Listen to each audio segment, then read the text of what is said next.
Salut à tous les amis, j'espère que vous allez très très bien. On se retrouve pour une nouvelle vidéo en compagnie de Vincent. Salut à toi Vincent.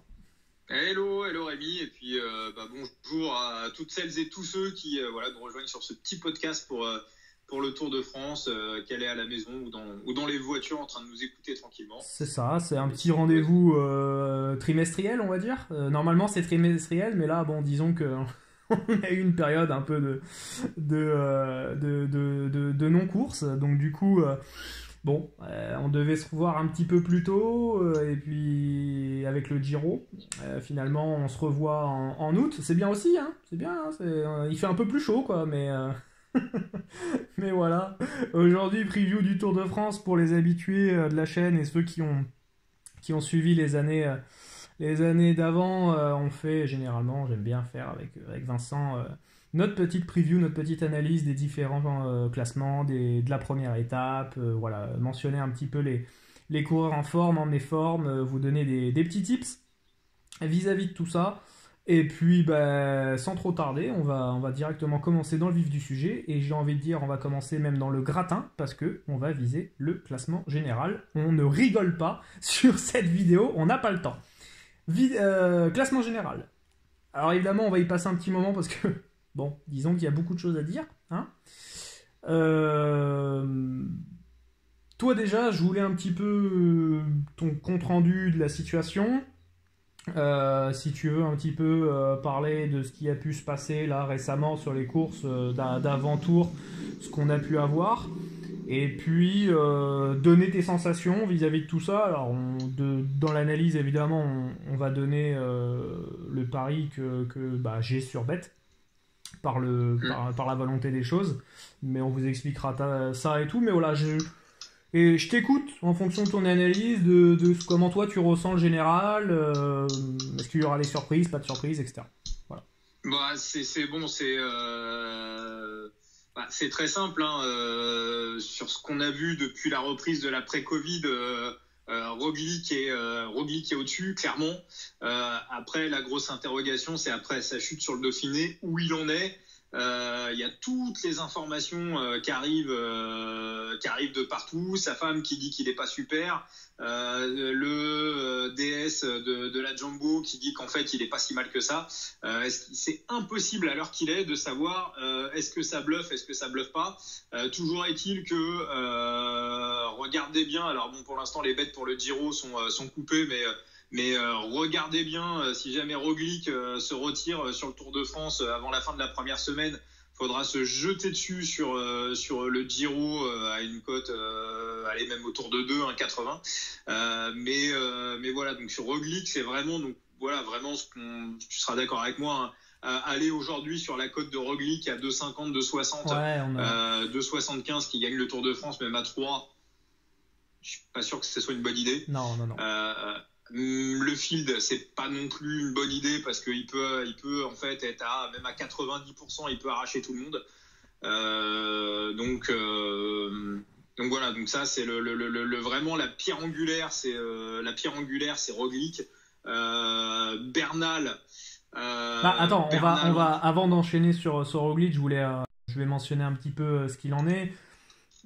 Avant qu'on entame le reste, on va dire, parce que c'est vrai qu'on a vraiment cette sensation qu'il y a Roglic chez les autres en fait. On a cette sensation que Roglic, c'est lui qui, s'il a envie, il le gagne en fait. On a vraiment cette sensation là qu'avec l'équipe qu'il a, avec Ineos qui est un peu en retrait en termes de start list, on a l'impression qu'avec la team qu'il a, une équipe Jumbo qui est complètement folle, il y a 4 mecs dedans qui peuvent gagner le Tour de France, donc du coup c'est assez dingue. Il a des aides dans tous les compartiments de la route. Ça peut être dans la plaine, ça peut être dans le punch, ça peut être même dans le chrono. Roglic, on va pas le voilà, c'est un des meilleurs au chrono, donc c'est compliqué. En montagne, bon, dès que c'est un col roulant, laisse tomber, le mec il est imprenable, tu peux pas lui prendre 2 secondes, donc c'est très chiant. Et pour la petite anecdote et pour la petite info, Roglic, nous on l'a pris à 7, donc c'était au mois de février-mars. On a attendu. Il a gagné le Tour de l'Ain. Il a démonté tout le monde au Dauphiné. Il s'est blessé. on a eu les petites infos que tu nous as citées là précédemment, et à ce moment-là, je me suis dit, bon, on a eu des petits débats sur le fait que, bon, est-ce qu'il arrivait trop tôt, trop fort, comme d'habitude, Roglic, comme l'an dernier au Giro, le mec, il avait tout raflé et tout pareil, il nous avait fait le même cinéma. Je me suis dit du coup dans ma réflexion, ok, c'est une belle cote à 7, et ok, c'est super parce que du coup, tu te dis, bon, ça fait chier de pas la garder parce que Roglic, c'est quand même le favori du tour. Mais de l'autre côté, tu te dis, t'as quand même un surbet qui est autour de 1,24. C'est du gain gratuit, enfin voilà, c'est cadeau quoi. Donc, avant que, voilà, aujourd'hui, on peut le dire, je peux le dire actuellement, je suis en positif sur le Tour de France alors qu'il a même pas commencé. Parce qu'un surbet à 1,24 juste en attendant et la course n'a même pas commencé, c'est juste assez incroyable. Donc voilà, donc du coup on a pris The Field via Pinacle, qui était bien évidemment dispo autour de, je sais plus, en 55, 54, un truc dans le genre, ce qui nous a donné une cote globale de 1,24. Et voilà. Aujourd'hui, avec le recul, avec les infos qu'on a eues là, fraîchement, là, ces derniers jours, je regrette absolument pas mon choix.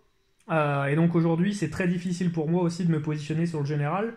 Et vous allez le voir un petit peu dans notre analyse avec Vincent sur le général, c'est qu'aujourd'hui, on a beaucoup de mal parce qu'on a eu beaucoup d'espérance, on va dire, sur Roglic, et on en a toujours, en fait, j'ai envie de dire, mais vu qu'on est libéré de ce choix-là et de ce bet-là, on est plus 100% supporter. Et on se dit que pourquoi pas ailleurs ça pourrait être intéressant au vu de sa forme potentielle qui pourrait être moins bonne, etc. Donc voilà. Donc pour moi, clairement là il est à 3,04 sur Pinacle. Évidemment c'est pas un bon bet. Évidemment fallait le prendre avant. Si vous vouliez le prendre avant, même j'ai vu des podiums à 1,50. Voilà, même podium à 1,50 qui, ok, sur le papier ça paraît safe. Si le mec abandonne, votre podium, vous l'avez dans le baba. Donc voilà, oubliez Roglic, vous laissez passer. Si vous voulez parier Roglic, ça sera en cours de Tour de France pour moi. Mais faudra une belle cote. Mais ça veut dire qu'il aura perdu du temps, etc. Donc ça peut être un petit peu... voilà, parce que là, Roglic va être favori sur tout le tour. Quoi qu'il arrive, sauf s'il perd 2 minutes. Mais sinon, il va être favori. Donc c'est très compliqué pour derrière le prendre.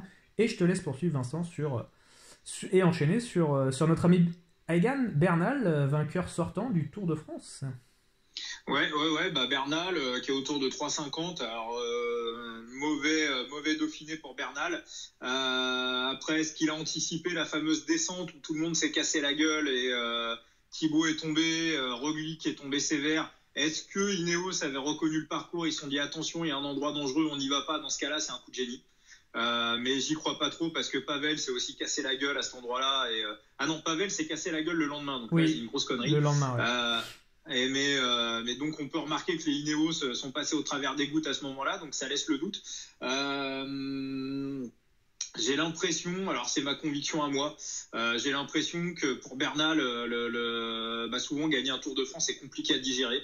On l'a vu avec Geraint Thomas, c'est aussi ce qu'a expliqué Alain Philippe, même s'il l'a pas gagné. Alain Philippe a passé un hiver dégueulasse parce que tu as des sollicitations dans tous les sens. Parce que exactement l'hiver de Geraint Thomas l'année d'avant, ce qui lui a coûté la victoire dans le Tour de France l'été dernier. On a vu Bernal sortir de l'hiver aussi sur les photos avec une petite brioche sur le ventre. Alors quand on a 23 ans, évidemment, on récupère beaucoup mieux que quand on a plus de 30. Voilà, est-ce que alors pour moi, il y a quand même deux choses. Une chose qui est importante chez Ineos, qui a pu le libérer mentalement. Pour moi, ils ont retiré Froome et Thomas pour le libérer mentalement, parce qu'à mon avis, les mecs n'étaient pas complètement à 100% derrière lui, et que chacun se mette en situation dans sa propre entreprise, dans sa propre vie. C'est toujours un peu, quand on voit des jeunes loups venir croquer dans l'assiette, on a toujours, ça renvoie un petit peu à soi-même, et on a toujours un petit peu de mal à passer le relais et à être altruiste dans ces cas-là. Donc ça peut le libérer. Je pense que Pavel et Carapaz sont complètement derrière Bernal. Pour moi aussi, c'est un point d'interrogation. 3,50, non. 3,50, clairement pas. J'exclus pas que Bernal, pareil, soit pas dedans au bout de quelques jours et termine pas le Tour de France. Pour moi, c'est pas quelque chose qui me surprendrait. Voilà, je dis pas que c'est ce qui va se passer, mais pour moi, ni son podium, ni sa victoire, ni même le maillot blanc, pour moi, il y a absolument rien de safe parce qu'il a montré absolument aucune garantie. Et pour moi, il y a une image, et je terminerai là-dessus. Il y a une image pour moi qui est flagrante, c'est sur la deuxième étape du Dauphiné, quand il cherche à laisser Roglic à 1,5 km de l'arrivée et qui se fait manger par Kuss, qui est très en forme, hein, mais qui est le deuxième ou troisième lieutenant de la Jumbo. Et il le croque, comme un cul, quoi. Il revient dessus en mode bah vas-y, remets-en une, tu vois. Ça a vraiment été ça, quoi. Et Kuss derrière, ça le met en confiance et c'est là-dessus qu'il va gagner la dernière étape. On parlera de lui aussi, on en laissera un petit mot pour le général. C'est ça. Mais ça pour moi, c'est pas du tout les garanties d'un. J'ai pas le souvenir d'avoir vu un mec se faire croquer comme ça à 2 semaines du Tour de France, c'est-à-dire le Dauphiné est tout le temps placé à 2-3 semaines. Se faire croquer, être mal comme ça dans un Dauphiné et derrière fumer tout le monde dans le Tour de France. Sur les 20 dernières années, j'en ai pas le souvenir. Ouais, je suis d'accord. Et je suis d'accord sur l'entièreté de ton analyse globale. Je pense que Richard, Carapaz... Alors oui, je l'appelle Richard parce que bon, avec Vincent, on parle beaucoup et c'est vrai que bon, Carapaz, voilà. Mais Carapaz et Sivakov sont davantage, on va dire, légitimement plus des équipiers à servir Bernal plutôt que Thomas et Froome. Surtout, on sait que Roglic, Carapaz a un ascendant psychologique sur Roglic. L'an dernier au Giro, Roglic regardait Nibali en chien de faïence. Enfin, il se regardait en chien de faïence avec le requin de Messine. Et Carapaz, qui n'était pas du tout favori pour ce Giro, il était coté au-delà de 20-25 en début de Giro 2019. Le mec a attaqué, on ne l'a pas suivi. Finalement, il a pris 1 minute, 2 minutes, et puis ça a suivi pour gagner en fait derrière. Et le temps qu'il devait reprendre sur le chrono, finalement, il n'en a pas repris assez, Roglic. Et donc, psychologiquement, Carapaz a un ascendant sur lui. Donc, en tant que... Et en plus, Roglic, sur le Dauphiné, il a matraqué la l'Ineos qui était avec Geraint Thomas et Froome. Donc, tu te dis... Si t'es Roglic, tu te dis, bon, tu viens de matraquer Thomas et Froome, qui me les remettent dans 15 jours au Tour de France, il n'y a aucun souci. Alors que là, tu changes complètement la start list. Alors, ok, Ineos n'a sûrement pas les automatismes, on va dire, de course, où tu sais qui c'est quel rôle, etc. Mais du coup, je pense que c'est plus simple. Tu permets à donner de la responsabilité à Geraint Thomas, où il va avoir le leadership sur le Giro. Tu te laisses du temps jusqu'à la fin de saison, il va te rester 2-3 mois pour préparer Froome, pour essayer de faire en sorte qu'il gagne la Vuelta, où normalement, techniquement, il aurait le lead. Alors ça, la Vuelta est encore très très loin, bien évidemment, mais optionnellement, c'est ce qui en tout cas a été dessiné par Dave Brailsford. Donc, tu satisfais un peu tout le monde en fait dans cette situation-là, en disant, bon écoutez, Thomas et Froome, vous ferez pas les larbins pour Bernal, je vous mets sur le Giro et la Vuelta respectivement, et puis Sivakov, ça va me donner un coup de projecteur. Et Richard, ça va tu vas être le super lieutenant d'Egan Bernal. Bon, l'un est équatorien, l'autre est colombien, donc il y a cette espèce d'alchimie un peu peut-être hispanique. Et en même temps, tu te dis, bon, Richard, s'il se fait attaquer si Roglic se fait attaquer par Carapaz, Roglic, forcément, ça va le faire chier. Il va se dire, attends, je me suis fait avoir une fois, l'autre, je vais pas lui laisser 1 minute, 1 minute 30 comme j'ai fait la dernière fois. Donc forcément, il va y avoir des mecs pour attaquer. Et suivre Carapaz. Alors, il y a une armada chez Jumbo, on n'en a pas encore parlé, mais qui est assez dingue, où forcément il y aura probablement du monde avec du Dumoulin, du Kuss, du Bennett, pour aller contrer tout ça et récupérer l'affaire. Mais en fait, voilà, on a aujourd'hui une stratégie où on a 2 super teams, où Ineos est moins une super team qu'elle aurait dû être, qui était prévue, mais bon, sur le papier, tu as quand même du Kwiatkowski, donc alors c'est pas... On a vu qu'il était en forme dernièrement, Kwiatkowski, on a vu que quand il fallait rouler, il n'y avait pas de souci. Il nous en a calé une là, sur le Dauphiné, le mec il a mis 50 mecs dans le rouge, donc bon, voilà, il est en forme, c'est pas le Kwiatkowski qui était l'an dernier où le mec à la mi-course il lâchait. Il y a toujours Castroviero pour donner des coups de pédale, il y a du André Amador qui est là aussi pour faire l'équipier, et s'il faut, il y a Van Baarle de Gala qui peut aussi t'emmener le peloton sur 100 bornes. Donc, alors pas en haute montagne, mais il est capable de mettre un tempo de dingue. Donc t'as pas une super team comme tu pouvais l'entendre, on va dire, avec Thomas et Froome, mais t'as quand même une team qui reste meilleure que, on va y venir, que la Groupama FDJ, la UAE, la Bora, Arkea, Astana, etc. Donc voilà, c'est pour ça qu'aujourd'hui, hein, d'ailleurs, Roglic, Bernal sont largement favoris pour les books, assez distinctement et assez logiquement, j'ai envie de dire. Mais c'est pas fait. C'est pour ça qu'on vous met en garde, et aujourd'hui, Bernal n'est pas bon à prendre. Il était autour de 5 en début de saison, là, vers le mois de février.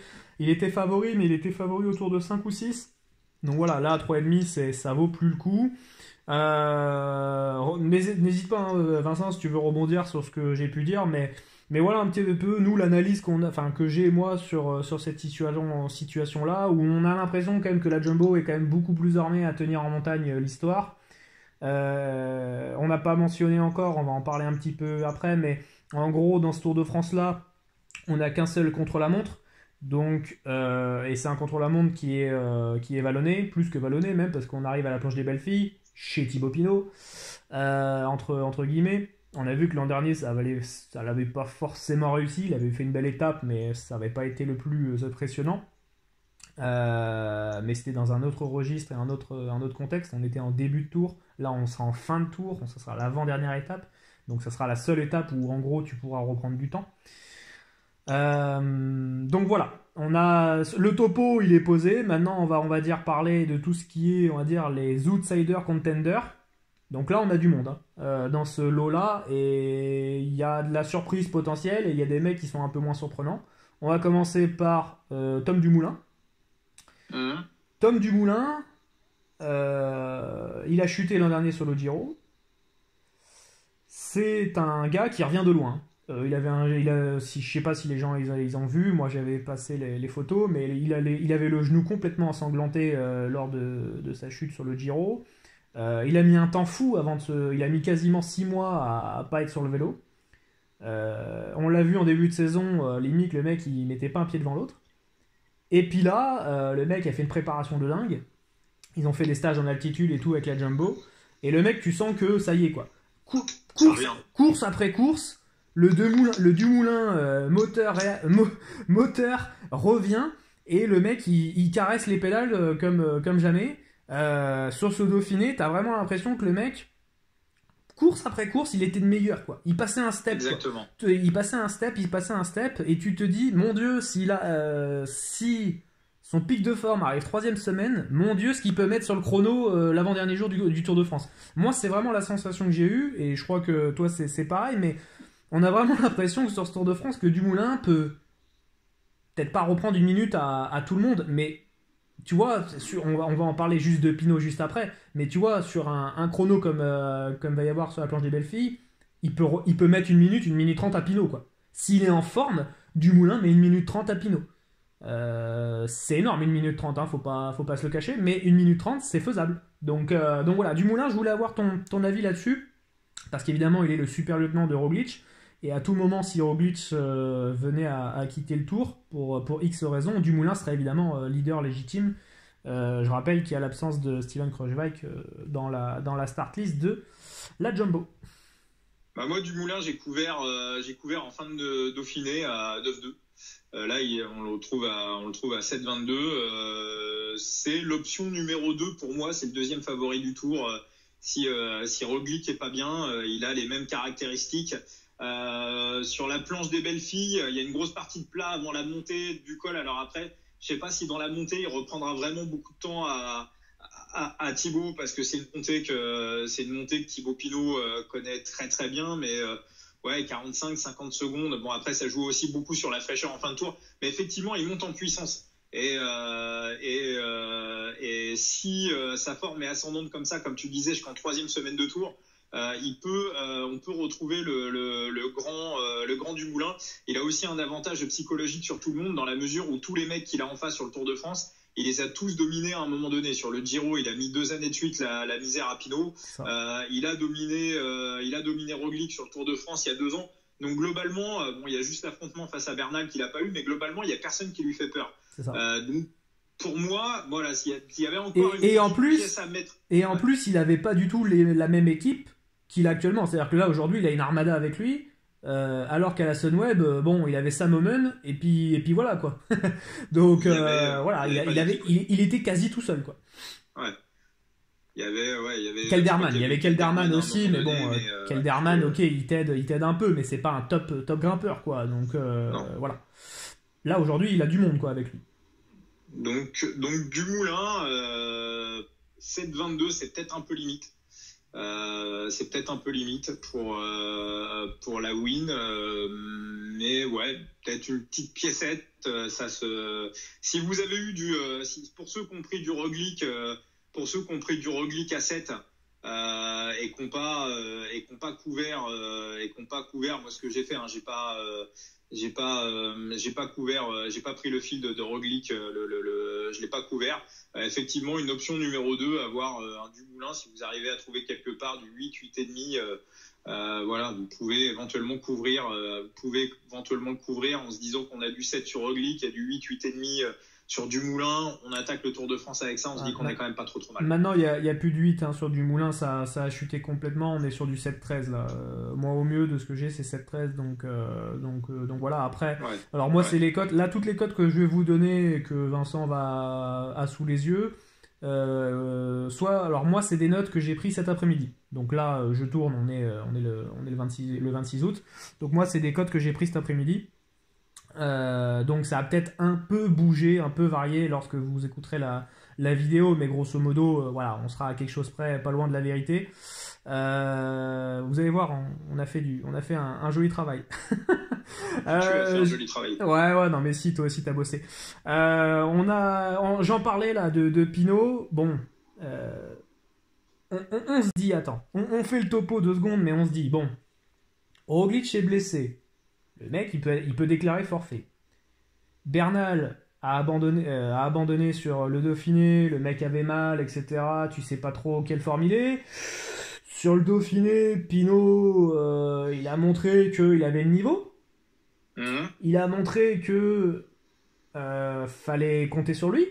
Alors la dernière étape, ok, il s'est un peu chié dessus, ok, il a eu des moments d'énervement, t'as eu l'impression que tu t'es dit, allez, ça y est, c'est reparti, l'autre il commence à faire son caca nerveux, il a pas les jambes, il va lâcher, problème de mental et tout. Et puis finalement, il s'y remet un peu. Et puis finalement, en fait, il est pas si loin en fait. Il est pas si loin que ça. Il perd rien en fait quasiment. Alors il perd le Dauphiné, mais voilà, Dani Martinez, on va en parler très brièvement tout à l'heure pour le général et pour le blanc, mais enfin le maillot de meilleur jeune, pardon, mais voilà, Daniel Martinez, le gars, il a eu les planètes se sont alignées pour la win parce qu'évidemment, il y a eu énormément de mecs qui ont abandonné et tout. Mais et du coup, ça fait complètement drop toutes les cotes de Dani Martinez. C'est assez affolant la culture de l'instant dans le cyclisme, c'est assez dingue. Mais voilà, Pinot, t'as l'impression que cette année, encore plus que l'année dernière, c'est son année, quoi. Voilà, il a une opportunité de dingue. Il n'y a pas de contre-la-montre. Il y a un Tour de France qui est hyper montagneux. On va sur des territoires qui vont super bien lui plaire. Il aura une équipe qui sera entièrement à sa disposition. Il n'y a pas de sprinter, il n'y a que des mecs. Il y a du Godu, il y a du Reichenbach, il y a du William Bonnet, Stephen Kuhn pour emmener dans la plaine. Il y a du Mathieu Ladanius, Rudy Mollard pour aider aussi dans les vallons, dans la petite montagne, moyenne montagne. Il y a du Madouas, voilà. Il n'y a pas un mec qui va pas se mettre au service de Monsieur Pinot, quoi. Donc tu te dis, bordel de merde, c'est cette année ou jamais. Ça peut. Bon, l'os, c'est la jumbo, hein, vraiment. Ah ouais, clairement.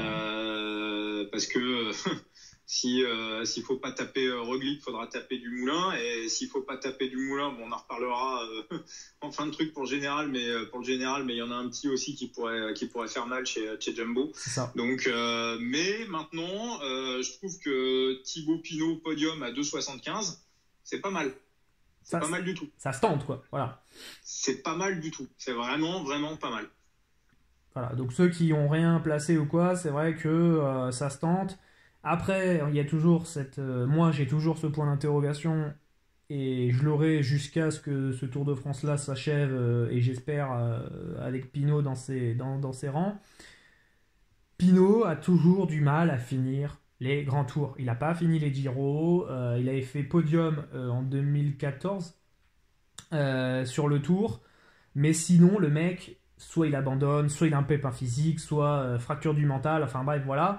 Et il a toujours du mal à finir les grands tours. On ne l'espère pas pour lui cette année.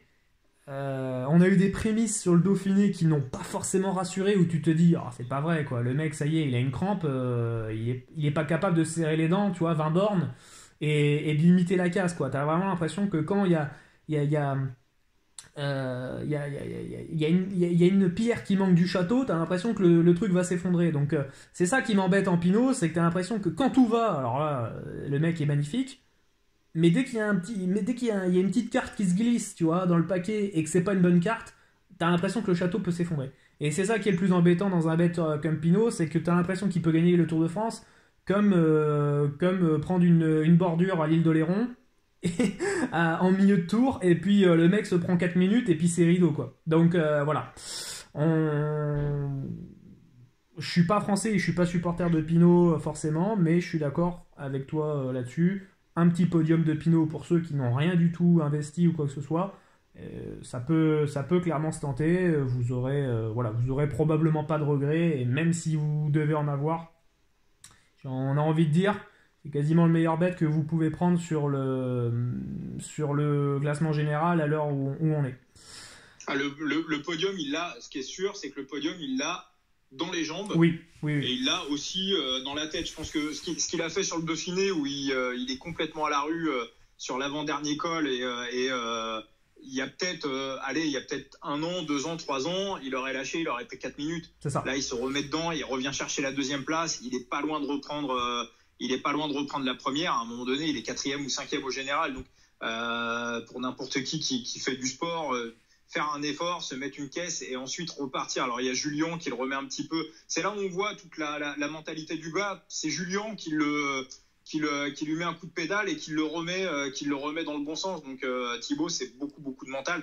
Bon, après il a quand même fini 4e du Giro, il a fini 6e de la Vuelta assez récemment. Bon, c'est quand même un mec qui finit les grands tours de temps en temps. Donc c'est vrai qu'avec lui, on a toujours cette espèce de petit doute un pot de fleurs qui va lui tomber dessus. Ah ouais, c'est ça. T'as peur de tout avec Pinot, quoi. T'as l'impression que le mec, il traverse un village et un mec, il va ouvrir sa porte et il va se prendre la porte, tu vois. Enfin, on est vraiment là-dessus, quoi. Ça en est même, ça en est épuisant, quoi, pour lui, parce que t'as l'impression que le mec, c'est un chat noir total, quoi.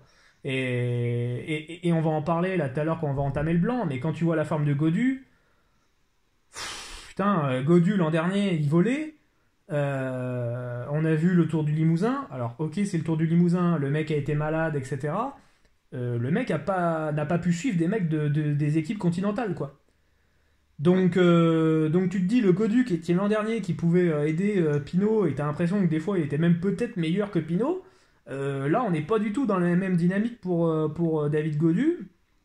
Et c'est quand même embêtant parce que techniquement on va dire que c'est quand même le lieutenant de Pinot, quoi. J'aime bien Reichenbach qui normalement devrait quand même pas mal l'aider, mais bon, Reichenbach, dès que la pente elle est descendante, le mec il est sur les freins. Madouas j'aime bien, mais haute montagne ça t'aide pas, et Rudy Mollard c'est pareil, et la Danius c'est pareil, j'aime bien, mais voilà. Donc en gros il y a que Gaudu qui peut t'aider en haute montagne, quoi. Donc c'est à dire que quand la Jumbo ou Ineos met en route, t'as que Gaudu qui va rester dans les pattes avec toi. Donc tout de suite c'est vrai que ça peut vite être flippant vis-à-vis de ça, quand tu vois la forme de Gaudu qui, je l'espère pour Thibaut, mais c'est pas dit qu'il l'aide beaucoup. Donc ça sera surtout un problème si à un moment donné Thibaut prend le jaune. Là il va se faire exactement ce qui s'est passé sur le Dauphiné, hein. Le matin de l'étape, Roglic a abandonné, donc il est virtuellement maillot jaune, il prend pas le maillot, il l'a pas sur les épaules, mais c'est lui qui est leader au général, et là ça fusille de partout. C'est ça. Et globalement Thibaut, la chance qu'il pourrait avoir pour gagner le Tour de France, c'est de prendre le maillot jaune la veille ou l'avant-veille, enfin la veille du chrono de la planche des belles filles, c'est une étape pour sprinter, mais à la dernière étape de montagne en ligne, il faut qu'il prenne le maillot à ce moment-là, sinon s'il le prend avant, il va se faire même s'il le prend au col de Loz, t'es pas sûr que le mec il garde, il peut sur l'étape 18 à la Roche sur Foron, le mec peut peut-être le perdre aussi, quoi. Donc c'est vrai que Et même sur l'étape 19 où tu dis là, qui est l'étape juste avant le chrono de la planche des belles filles, où ça commence à Bourg-en-Bresse et ça finit à Champagnole. Alors effectivement, c'est une étape vraiment vallonnée où tu as l'impression que c'est quand même une échappée qui va quand même aller au bout. Même si on a quand même eu du plat sur les derniers kilomètres, mais bon, en troisième semaine, ça c'est typiquement une étape où l'échappée va au bout, tu vois. Voilà. Oui, pour les baroudeurs, oui. Voilà, c'est ça. Un mec, je pense à, je sais pas, un mec à la Cosnefroy, Calme-Jeanne, tu vois, des mecs un peu comme ça, quoi, qui généralement, ça, ces genres de profils, ça va les aider, enfin, ça va les faire kiffer. Mais t'as l'impression que même Pinot, sur ce genre d'étape-là, il est capable de te prendre 2 minutes, quoi, parce que le mec, il a une crevaison, un truc, enfin, bref. Voilà, donc on va arrêter avec Pinot, on va pas lui porter l'œil, mais, mais c'est vrai que plus tard, il a le jaune, et mieux il se porte. Clairement. Clairement, vis-à-vis de ça, on est d'accord. Faut pas qu'il l'ait très tôt. S'il l'a très tôt, c'est un gros danger pour la suite. Parce que la groupe FDJ est incapable de maintenir un peloton. Et si ça part dans tous les sens, attention. Et le gros danger, c'est qu'ils le prennent, en Sierre-Merlette. Et c'est pas quelque chose d'impossible. C'est ça. On est d'accord. On est d'accord. C'est vraiment, si Roglic arrive un peu moyen, Thibaut peut clairement prendre. En plus, c'est Sierre-Merlette, c'est un col qui est assez roulant, comme Thibaut aime bien. Les Colombiens, ils aiment plutôt les changements de rythme, les changements de pourcentage. Le col de la Lose, il est typiquement pour les Colombiens. C'est ça. Donc, ça peut convenir à Thibaut, peut convenir à Dumoulin, à Roglic en principe. Mais si Roglic est moyen, Thibaut peut avoir pour la première fois le maillot jaune. Et là, attention, danger, je suis pas sûr que ce soit une bonne nouvelle pour lui. Ouais, je suis d'accord. On va enchaîner avec là des outsiders, on va dire, qu'on voit un peu moins que évidemment les deux gros favoris et puis les deux autres outsiders qu'on vient de donner. On a du Richard Carapaz, qui est évidemment le lieutenant de Bernal. On le voit moins fort parce qu'il nous a moins impressionné clairement sur les étapes, sur les courses qu'on a pu voir avant le tour. Je pense qu'il l'a pas dans les jambes. Le tour, je pense qu'il l'a clairement pas dans les jambes. Il vient pour foutre un peu le sbeul dans la stratégie de Jumbo. Et je pense qu'il va vraiment être là pour foutre le sbeul. Pour moi, c'est le co-lieutenant avec Sivakov, mais je mettrais le Sivakov en fait devant Carapaz. Si aujourd'hui je devais choisir, je pense que la hiérarchie, c'est Bernal leader, Sivakov 2 et Carapaz en 3ème. Et Carapaz, en gros, va être assez libre, quoi, je pense, dans ses mouvements. Ou quand va falloir. Enfin, il va savoir son rôle assez rapidement. En gros, c'est soit on est en forme, tu mets le tempo et en avant, soit t'attaques et tu fais chier les autres. En gros, l'idée, c'est ça de Carapaz. Il va pas avoir un tour, sauf si Bernal venait à déclarer forfait. Mais dans l'idée, Carapaz, c'est ce qu'il va faire à peu près. Donc, dans cette stratégie-là, je vois pas comment il peut gagner le tour. Pas dit qu'il arrive pas fort en 3ème semaine et qu'il emmène pas Bernal vers la finale, vers la victoire, pardon. Mais voilà, c'est pas forcément, je pense, le mec à première vue qui va être intéressant pour ce bet-là. Alors, il est coté à 15 sur VBet. C'est le mieux que j'ai pu trouver. À 15, ça me chauffe pas. À 25, je réfléchis fort. Enfin, je réfléchis, mais à 15, pas du tout. Voilà. Oui, non. Carapaz, bon, il a quand même gagné une étape au Tour de Pologne, mais c'était une petite arrivée en grimpette pour, on va dire, pour puncher, même sprinter puncher. Il a battu des sprinters, donc on voit quand même qu'il a de la giclette. Après, en haute montagne ou en moyenne montagne, bon, on l'a pas vu depuis très longtemps. Donc, puis surtout, un Tour de France, ça se prépare dès l'hiver. On calibre ses entraînements, ses cycles de forme. Et là, il devait être sur le Giro, lui, à la base. Il devait être sur le Giro. Ineos change les plans au dernier moment. Je pense que c'était pas prévu. Puis il y a un Tour de France, ça se reconnaît. Ça se prépare dans la tête. C'est ça. Bon, c'est comme si vous préparez le marathon de Paris pour le mois de novembre, même s'il est annulé. Et puis on vous dit mi-septembre. Bon, finalement c'est début octobre. Ah ouais, d'accord, ok. Bon, même si c'est des professionnels évidemment. Oui. Mais ça n'a rien à voir. Mais voilà, c'est toute l'improvisation. Bernal l'an dernier était prévu pour le Giro. C'est un peu différent. Il se blesse juste avant le Giro, quelques jours avant.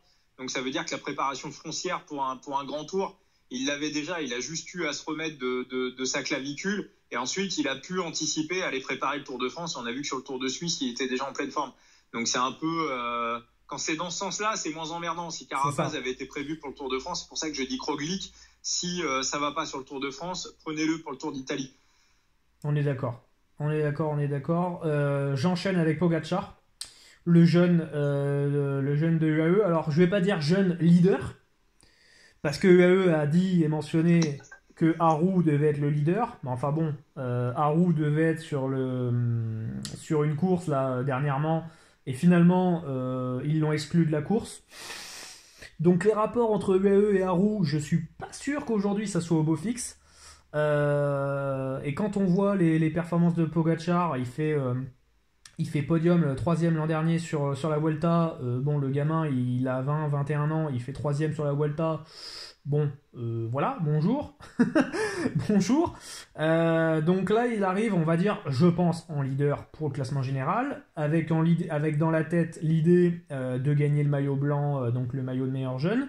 Bon, va falloir battre Bernal, ça va pas être chose aisée, mais je pense que dans l'idée, et lui, son objectif, c'est ça. Il y en a plein qui l'ont pris en tant qu'outsider.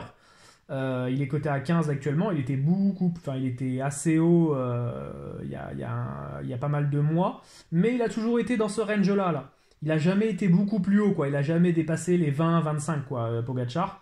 Il a toujours été dans ce range-là, entre 10 et 20. Parce que très vite, à l'issue de la Vuelta, les books, quand ils ont sorti les cotes pour le Tour de France, ils ont mis Pogačar autour de 15. Donc la cote n'a pas forcément trop bougé de Tadej. Une petite information au niveau de l'évolution de cote. Et puis on l'a vu un peu, pas forcément très performant. Il n'a pas dominé. Il a mené son bout de chemin. Mais voilà, tu sens que la préparation était encore loin et que il était loin de son pic de forme. Maintenant, il peut arriver 3ème semaine et peut-être gagner le maillot au col de Loz. Hein, c'est possible. Hein. Mais voilà, on l'a pas vu transcendant. Et c'est difficile d'aller vers Pogačar, qui est jeune, qui a une belle équipe avec lui. Hein. Mais ça va être compliqué d'aller travailler et forcer la main à des mecs comme Jumbo ou Ineos. Oui, puis il va découvrir le Tour de France, hein, et ce qu'on dit, hein, la Vuelta ou le Giro, c'est sympa, mais le Tour de France, c'est quand même un cran, c'est quand même un niveau au-dessus. Il n'a pas été aérien sur le Dauphiné, donc Tadej, ouais, on en reparlera pour les... un top 10, hein, je pense qu'un top 10 c'est à sa portée. Ouais. Vous expliquera le contexte. Pour le général, non, ni podium, ni encore moins victoire, je mettrais de l'argent dessus. Je pense qu'un top 10 c'est envisageable, optionnellement. S'il a vraiment envie, cette idée-là de prendre le général, aller prendre un top 10, c'est largement faisable. Mais voilà, aujourd'hui il n'y a pas de top 10 qui est dispo, donc voilà, on fait 100. Et là je vais vous donner des cotes d'outsiders qui devraient ne pas forcément gagner, mais qu'il faut surveiller. Je pense à Bourman qui est à 25 sur Winamax et Betclic. Je pense à Nairo Quintana qui est à 32. Alors Nairo Quintana, il a eu une période... Alors Bourman, je vais faire bref sur Bourman. Il a été blessé dernièrement. On ne sait pas trop où c'est qu'il en est. Il était pas trop mal sur le Dauphiné. Il a suivi les Pinot, etc. Pinot et Bernal, il était à leur niveau. Mais là, il s'est blessé et tout. La Bora s'est fait pas mal défoncer au niveau des blessures. Je pense à Mühlberger, je pense à Charman. Voilà, c'est une équipe qui n'est pas forcément trop en forme physiquement. Donc, c'est un peu compliqué pour déterminer si Bourman, est-ce qu'il va finir le tour. C'est même pas dit. Donc, compliqué d'aller vers lui. Quintana, il s'est blessé en Colombie durant le confinement, donc il s'est fait renverser par une bagnole. Ce qui fait que toute la forme qu'il avait eue en début de saison s'est complètement effondrée. Donc la cote de Quintana, elle est partie à 40. Elle a été arrivée à 5 et elle est revenue à 32. Aujourd'hui, on l'a à 32. Donc voilà, et pareil, Arkea n'a pas le niveau pour tenir les armadas que sont Ineos et Jumbo. Il y aura Barguil pour l'aider. C'est très bien. Mais c'est beaucoup trop faible pour tenir. Après Quintana, on sait qu'il a encore de Benzer. Il n'aura pas Froome dans les pattes cette fois-ci, donc peut-être que ça va un peu le libérer psychologiquement. On sait que quand il y a Froome, c'est un peu plus compliqué psychologiquement pour lui, le pauvre. Je pense qu'il en a des cauchemars, mais il en a fait des cauchemars. Mais voilà, Quintana à 32, tu m'arrêtes hein, si si je raconte des conneries, mais voilà, on le voit pas forcément gagner le Tour. Non. Il y a Landa et Miguel Angel Lopez qui sont dans des registres similaires, où en fait les mecs ont le couteau entre les dents. Mikel Landa a une plus belle équipe à mon goût, en tout cas à mes yeux, a une plus belle équipe que Miguel Angel Lopez, qui clairement Astana a plus favorisé Fuglsang sur le Giro. Donc Miguel Angel Lopez, on va dire, va faire ses armes. Et on l'a vu sur le Dauphiné, il n'a pas été aérien, il a été un peu au même niveau que les Pogacar, quoi, en gros. Il était peut-être un peu meilleur que Pogacar, mais il était dans ce range-là. Je pense qu'il sera placé. Je dis pas qu'il peut gagner, mais attention. C'est un mec qui peut faire très très mal, par exemple au col de Loz, typiquement, on en a parlé tout à l'heure, les Colombiens, là, voilà, typiquement un mec comme ça au col de Loz, s'il est en forme, attention à Miguel Angel Lopez, on le sous-estime beaucoup trop, parce que c'est un mec qui actuellement n'a pas montré son pic de forme, mais si un pic de forme en troisième semaine, attention à Miguel Angel Lopez qui a fait de gros progrès en ce qui concerne le chrono, et il sera capable de tenir, de ne pas prendre une pilule face aux meilleurs, donc faut à surveiller. Et Landa un peu dans le même registre où lui par exemple il a une meilleure équipe. Voilà, lui par contre le truc c'est pareil, un peu dans le même truc que Pinot, c'est que t'as l'impression que c'est un gros chat noir quoi, et qu'il n'y a jamais rien qui va et qui va jamais dans son sens à Landa. Caractère de cochon. Il arrive dans une nouvelle équipe à Bahreïn où il a déjà pas mal porté la Bahreïn sur ses épaules en début de saison. Il a montré qu'il avait du punch, il a montré qu'il avait du caractère. Voilà, faut voir ce qu'il peut donner. Mais attention, ça peut être un vainqueur surprise s'il y a plein de mecs qui déclarent forfait. Faut faire gaffe à ces mecs-là comme Landa, Miguel Angel Lopez, qui ont, je pense, un Tour de France dans les jambes pour faire un top 5. Mais que du coup, s'il y a des forfaits, etc., bah, ces mecs-là peuvent vite arriver top 3, voire vainqueur. Sivakov, on en parlait, il est coté à 41 sur Unibet. Jeune, qui va découvrir le Tour de France. Bon, Tour de France à ce niveau-là d'exigence, on va dire. Donc c'est jamais simple. Tu passes d'équipier à super lieutenant. Donc voilà, compliqué à voir Sivakov quand même avoir un Tour de France dans les jambes. Peut-être un peu trop irrégulier, pas forcément très bon sur chrono. Je pense qu'il peut prendre quand même pas mal de secondes sur le chrono. Donc attention à... Voilà, je pense qu'il sera en plus dans la stratégie d'Ineos, c'est vraiment Bernal et les autres. Donc voilà, Sivakov à oublier. Dani Martinez, je voulais en parler quand même parce que bon, c'est quand même assez incroyable ce qui s'est passé avec lui. Beaucoup se sont jetés dessus à la suite du Dauphiné. Enfin voilà, le mec a gagné le Dauphiné, mais enfin les planètes étaient alignées quoi. Il y a eu des morts et des blessés pour qu'il gagne le Dauphiné. Donc voilà, Daniel Martinez j'aime bien. C'est un mec qui au chrono il est très fort. Mais c'est un mec qui attaque jamais. Donc c'est comme un Rigoberto Urán qui est d'ailleurs fait partie de la même équipe. Voilà, c'est des mecs qui attaquent pas, ils sucent les roues et parce qu'ils ont sûrement pas dans les jambes en fait, ils peuvent sûrement pas attaquer parce qu'ils l'ont sûrement pas dans les jambes. Donc voilà, Daniel Martinez c'est bien, mais ça peut pas gagner un tour. Et le petit outsider qu'on va y parler, je vais te laisser parler dessus parce que toi je sais que tu l'as pris. Il est encore actuellement et il n'y a qu'un seul book qui le propose. C'est The Bet, et il est à 90 encore. C'est assez dingue parce que tout le reste l'a mis à 45-50. Et The Bet l'a encore laissé à 90. Je t'avoue que j'hésite à le prendre, parce qu'à 90, bon, voilà. Mais clairement, il a été impressionnant sur le Dauphiné. Voilà. Ah oui, s'il y a une petite pièce à mettre, moi je l'ai pris à 101. Kuss, voilà, pour moi, s'il y a un Landa podium à 9, je crois qu'il y a du podium à 9, ça peut. Et clairement, oui, la petite pièce sur Kuss, si jamais ça merde avec Roglic et Dumoulin, est-ce que Kuss n'est pas aussi plus fort que Dumoulin en haute montagne? En tout cas sur le Dauphiné, c'était le cas. Donc il y a clairement Kuss peut être l'énorme surprise. L'Américain qui débarque de nulle part, c'est une histoire qu'on a déjà vue. C'est ça. Donc non, voilà, Kuss peut être l'énorme surprise. En tout cas, oui, moi je le mettrais pas. Je serais bookmaker. Pour moi, sa vraie cote, elle serait plutôt autour de 15-20. 90, ça coûte rien d'aller mettre vraiment une petite pièce. Voilà. pour moi, il y a Valu clairement sur Keus. Ouais, on est d'accord là-dessus.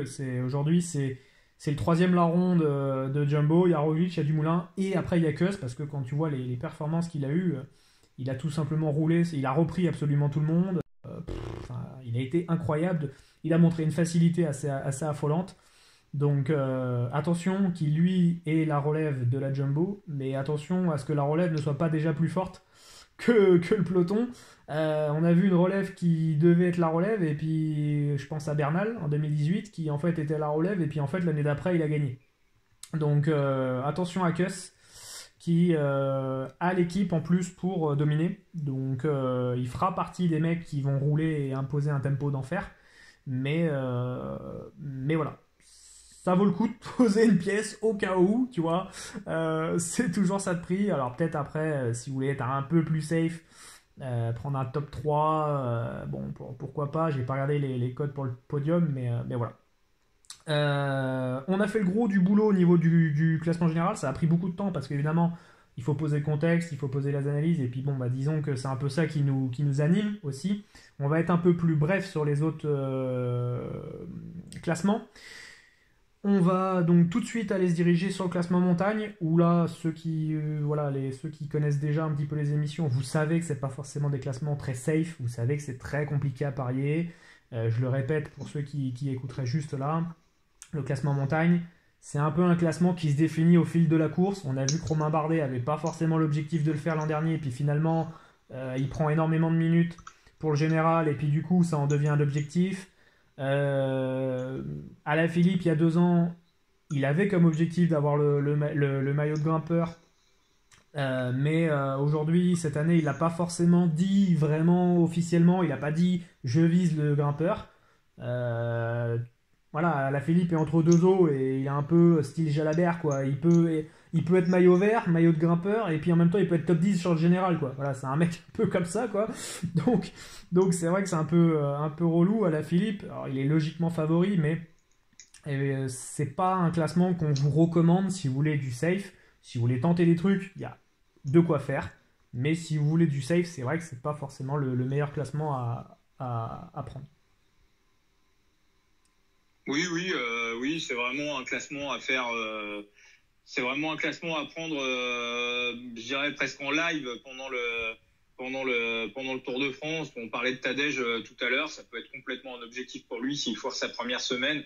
Enfin, oui, c'est vraiment le classement où tout peut arriver. Puis attention aux mecs qui vont partir en baroudeur la première semaine, même si la première semaine est plus montagneuse que d'habitude.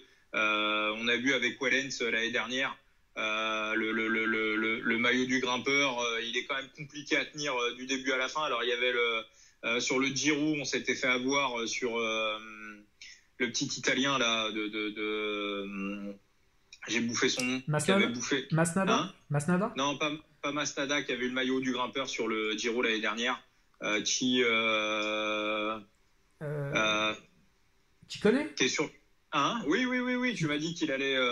Ciccone, c'est ça? Tu le voyais sur le Tour de Lombardie, il a gagné, faire un truc là. Ouais, exactement, Ciccone, ouais. Ouais, Ciccone, voilà. Alors, et lui, il nous a vraiment surpris parce qu'il a eu le maillot du début à la fin. C'est ça. Et puis lui, il a du punch. Lui, en plus, Ciccone, il a cette force-là d'avoir et du punch et il est bon en haute montagne, un peu comme Alaphilippe en fait. Donc c'est vrai que c'est ce genre de profil-là où les mecs, ils peuvent faire la diff.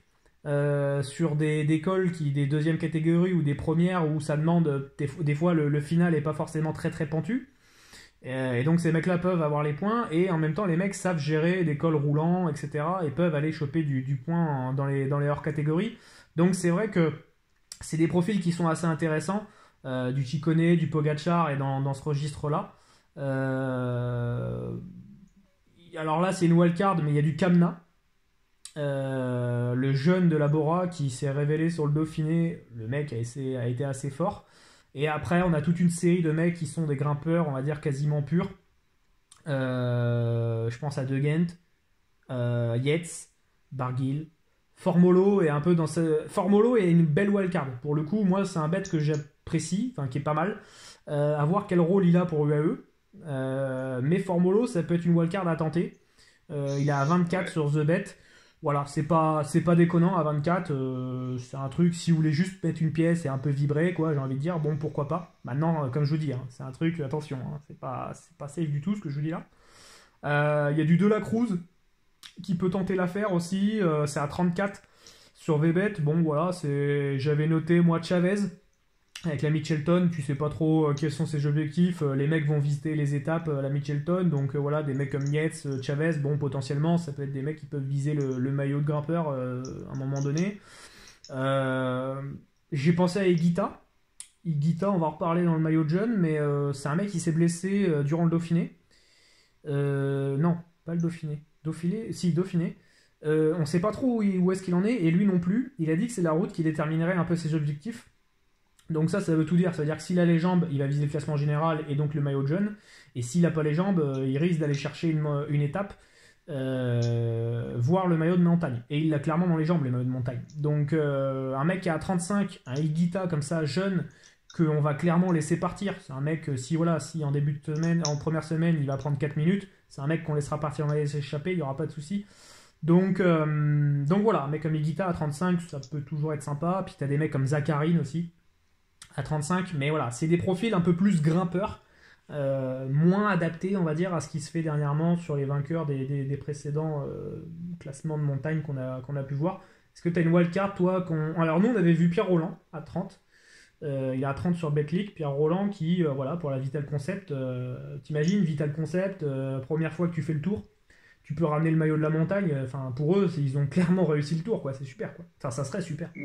Ça serait super. Après, moi, je pense que ce que je conseille à tout le monde, c'est de bien guetter les interviews et voilà, d'aller cibler un mec qui va dire c'est mon objectif.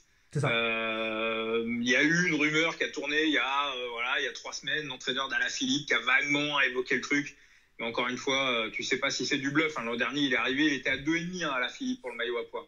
Faut se rappeler quand même, l'année dernière, avant le Tour de France, pour le maillot à poids, en pré-bet, il était à 2,50, 2,75.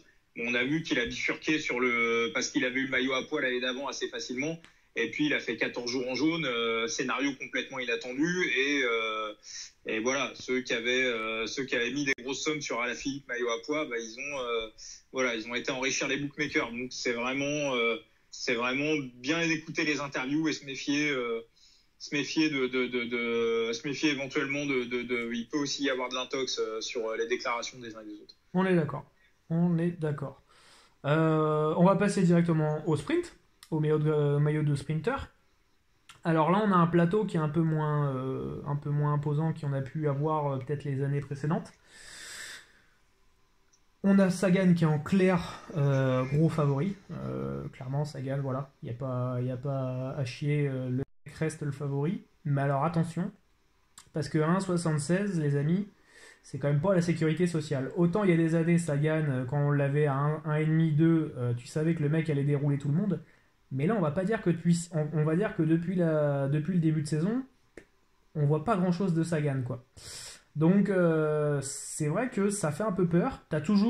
Il a toujours cette faculté à être le meilleur sprinter en montagne, c'est-à-dire à tenir davantage en montagne, et c'est ce qui fait sa force là sur ce Tour de France avec un profil très montagneux, où tu te dis, à part lui, qui c'est qui va vraiment pouvoir déjà finir le tour en tant que sprinter? Déjà, moi je vous le dis, il n'y en aura pas énormément, des mecs qui vont pouvoir finir le tour. Donc c'est ça aussi, le maillot de sprinter, c'est ça qu'il faut prendre en compte, c'est qui c'est qui va finir le tour, déjà, d'une part. Qui c'est qui a les cannes pour le finir. Et ensuite, quand tu as déterminé ça, qui c'est qui est capable de passer les bosses, de ne pas être hors délai, etc. Et quand tu fais le topo, bah, tu te dis, en fait, il n'y en a qu'un, quoi, grosso modo, c'est Sagan. Donc c'est pour ça qu'il est un énorme favori. Mais pour moi, 1,77, ça vaut pas le coup. Voilà, je vous le dis cash comme je le sens, pour moi ça vaut pas le coup, et même s'il était à 2,5, je le prendrais toujours pas. Donc voilà, je sais pas toi ton avis vis-à-vis de ça, Vincent. Ouais, très très compliqué aussi le maillot vert. Ouais, autant il y a des années, à 1,50, 1,60, on a été très très content de le prendre. C'est ça. Bon, après il a quand même fait 4e sur Milan-San Remo, donc ça veut dire qu'il est quand même un petit peu en jambes. Après, voilà, qui va vouloir viser le maillot vert? Est-ce que Bennett va vouloir y aller? Quelle est la forme de Bennett? Est-ce que Caleb Ewan va vouloir y aller? Voilà. Puis il y a toujours ces histoires de Covid qui peuvent ruiner la course à tout moment. Donc vraiment, ouais, voilà. Ce maillot vert, pour moi, sur le maillot vert, il y a qu'un seul jeu à prendre, c'est Van Aert qui le gagne pas. Donc il y a un fil de Van Aert qui traîne autour de 1,15 où il a dit clairement que voilà, il était là pour jouer le maillot jaune de la Jumbo et qui jouait le maillot vert mais pas cette année. Donc là le fil de Van Aert, ça par contre c'est la sécurité sociale. Et il y a un autre bet qui est intéressant mais qui me paraît pour l'instant trop faible, c'est Van Aert contre Sagan. Sagan est à 1,29. Voilà, ça commence à être intéressant à partir de 1,4, 1,4,5. Donc regardez bien si les gens appuient sur Van Aert. Et les gens peuvent aller, il y en a qui peuvent aller appuyer sur Van Aert. Donc si la cote de Sagan remonte un peu, hein, sachant que Van Aert ne va pas du tout jouer ce classement-là, voilà. Donc je dirais que aller orienter les mises contre Van Aert pour le maillot vert, ça peut être le jeu. Après, sur le reste, et voilà, il y a aussi un Giro derrière qui est favorable aux sprinters. Est-ce que Caleb Ewan va pas s'arrêter au milieu? Bon, on pense que non parce qu'il aime vraiment bien le Tour de France. Mais oui, Sagan favori logique, mais il n'y a pas vraiment de value. Il y a pas vraiment de value à mettre. On est bien d'accord. C'est ça, et surtout que Sagan devrait normalement revenir au Giro. Il devait revenir normalement cette année. Il devait faire la doublette. Il devait faire. Et il doit faire le Giro derrière. Donc c'est ça. Il doit faire et Tour de France et Giro. Donc est-ce que, sachant que s'il gagne sur le Giro, il aura gagné sur toutes les étapes, les courses par étapes que tu peux faire dans ta vie. En gros, il aura tout gagné. Donc c'est vrai que, alors excusez-moi pour la notification. Donc c'est vrai que tu as cette impression-là quand même que le mec, bon, à tout moment, il peut arriver, il peut chuter, évidemment, ça après ça fait partie du vélo, mais ce que je veux dire c'est qu'à tout moment, il peut arriver et dire, bon les gars, moi admettons il en gagne une sur le tour, il a pas les jambes, il se dit, bon allez, moi je me casse, j'ai pas les jambes pour le tour, je me prépare pour le Giro, je me laisse 15 jours, 3 semaines là, et puis je vais gratter ma victoire pour le Giro, quoi. Et pourquoi pas le maillot de sprinter, parce que forcément il pourra aussi aller le chercher sur le Giro. Donc derrière ça ouvre à des mecs, là actuellement on a Bennett à 5, on a Ewan à 10, on a Wout van Aert à 8,25, mais on a dit que voilà, il était au service de Sa Majesté Roglic, donc forcément voilà. Derrière t'as du Nizzolo à 19 qui vient fraîchement d'être champion d'Europe sur la course en ligne d'aujourd'hui. Il y a du Colbrelli à 20, il y a du Coquard à 28, voilà, tout de suite après ça s'ouvre quoi. Il y a vraiment beaucoup de mecs qui peuvent s'ouvrir. Petite Astérix, voilà, je pense qu'un mec comme Michael Matthews de la Sunweb qui aurait pu faire ce Tour de France avec la forme dans laquelle il arrive, c'est quand même dommageable parce que je pense que Matthews avait un vrai coup à jouer sur ce Tour de France là pour ce maillot. Bon, il l'a déjà gagné, en plus ça a été un des seuls, ça a été le seul d'ailleurs à enlever l'unique hégémonie de Sagan pour le maillot vert. Je rappelle que Sagan en a gagné 7 et il est en pôle pour gagner le 8e maillot vert de sa vie, donc bon, c'est tout simplement une domination sans pareil. Donc Matthews a été le seul gars à pouvoir le contester. Alors on va pas rappeler le contexte, hein, Sagan a été forfait suite à une lourde chute avec Cavendish. Mais voilà. Voilà un petit peu ce qu'il en est. Donc c'est pas forcément simple. Notez les bêtes que vous a dit un petit peu Vincent, c'est le field de Sagan qui effectivement peut grimper. Peut-être attendre la première étape, la deuxième étape. Ça se trouve, Wout van Aert va peut-être essayer de se placer sur la première, il va peut-être sur la deuxième, il sera pas trop loin aussi de la victoire, il peut aller grimper du point de sprinter, et sans le vouloir, alors que Sagan pourrait ne pas en prendre, et ce head-to-head là pourrait monter. Voilà, c'est le genre de truc qui peut... c'est possible. Peut-être un petit jeu sur Sagan à tenter, peut-être. Là, on a un field de Sagan à 2,1. Donc tenter un field de Sagan à 2,1, et de voir si sur les premières étapes, logiquement sur l'étape numéro 1, il devrait être battu par Ewan, Bennett, il peut même finir 5 ou 6e de la première étape. Donc là, à ce moment-là, sa cote pour le maillot vert, elle devrait remonter au-dessus de 2. Peut-être y compris les sprints intermédiaires sur les premières étapes sont placés assez tôt. Donc logiquement, il devrait aussi ne pas faire de différence sur ses adversaires. Donc il peut se retrouver au bout de quelques étapes à avoir une cote supérieure à 2, de 20, de 25. C'est une possibilité qu'on l'ait dans quelques jours pour le maillot vert au-dessus de 2. Et là, dans ce cas-là, vous remisez sur lui et vous êtes sur un safe absolu. Et puis si jamais il revient pas, voilà, vous restez sur le field, et puis s'il gagne, vous avez perdu évidemment. Mais voilà, c'est peut-être, et je dis bien peut-être un jeu à tenter. On est d'accord, ça peut être aussi le petit truc pour, on va dire, donner de l'adrénaline pour ce Tour de France. On enchaîne avec le maillot de jeune, on en avait un petit peu parlé en prémisse. Bernal est favori à 1,6 pour gagner ce maillot. Vincent, tu en as très bien parlé, ce n'est pas intéressant. On a du Tadej Pogacar à 3,5. J'en ai parlé quand au niveau du classement général, Pogacar peut rivaliser. Il a les armes. Maintenant, il faut que Bernal s'écroule, quoi. Voilà, on va pas se le cacher. Il faut que Bernal s'écroule pour que Pogacar le gagne. On a du 3,5 donc sur Betclic et Vebet, et après derrière on a du Sivakov. Donc évidemment on peut se dire si Bernal... pour moi Sivakov à 15, clairement c'est abusé. Parce que pour moi je ne mets pas forcément Pogacar au-dessus de Sivakov. Je le mets pas au-dessus autant, quoi. Je veux dire, en termes de cote, je mets pas Pogacar à 3,5 et Sivakov à 15, quoi. Faut pas déconner non plus, quoi. Donc si Sivakov essaye de tenir son rang... pour le général, voilà, et s'il essaye de pas trop se faire décrocher et tout, il sera pas trop loin de la vérité, quoi. Voilà, on verra pas un Sivakov qui serait normalement complètement trop largué, quoi. Donc à tout moment, si un Bernal venait à être disqualifié, un Sivakov pourrait être, on va dire, maillot blanc un peu par défaut, quoi. Donc à surveiller. On a du Denis Martinez à 13, alors ça c'est pareil, ça, pour moi c'est... Voilà. Je comprends pas trop pourquoi Sivakov est en dessous d'Annie Martinez, mais bon, ça après, voilà. Il y a du Enric Mas à 15, ça c'était juste pour la petite mention, et pour ceux qui me connaissent un peu, vous savez tout l'amour que je porte pour Enric Mas, mais pour moi, avoir un mec à 15 comme Sivakov à 15, non, clairement non. Déjà, on n'est même pas sûr que Enric Mas vise le général. Il a dit il y a 6 mois qu'il visait un top 3 sur le Tour de France.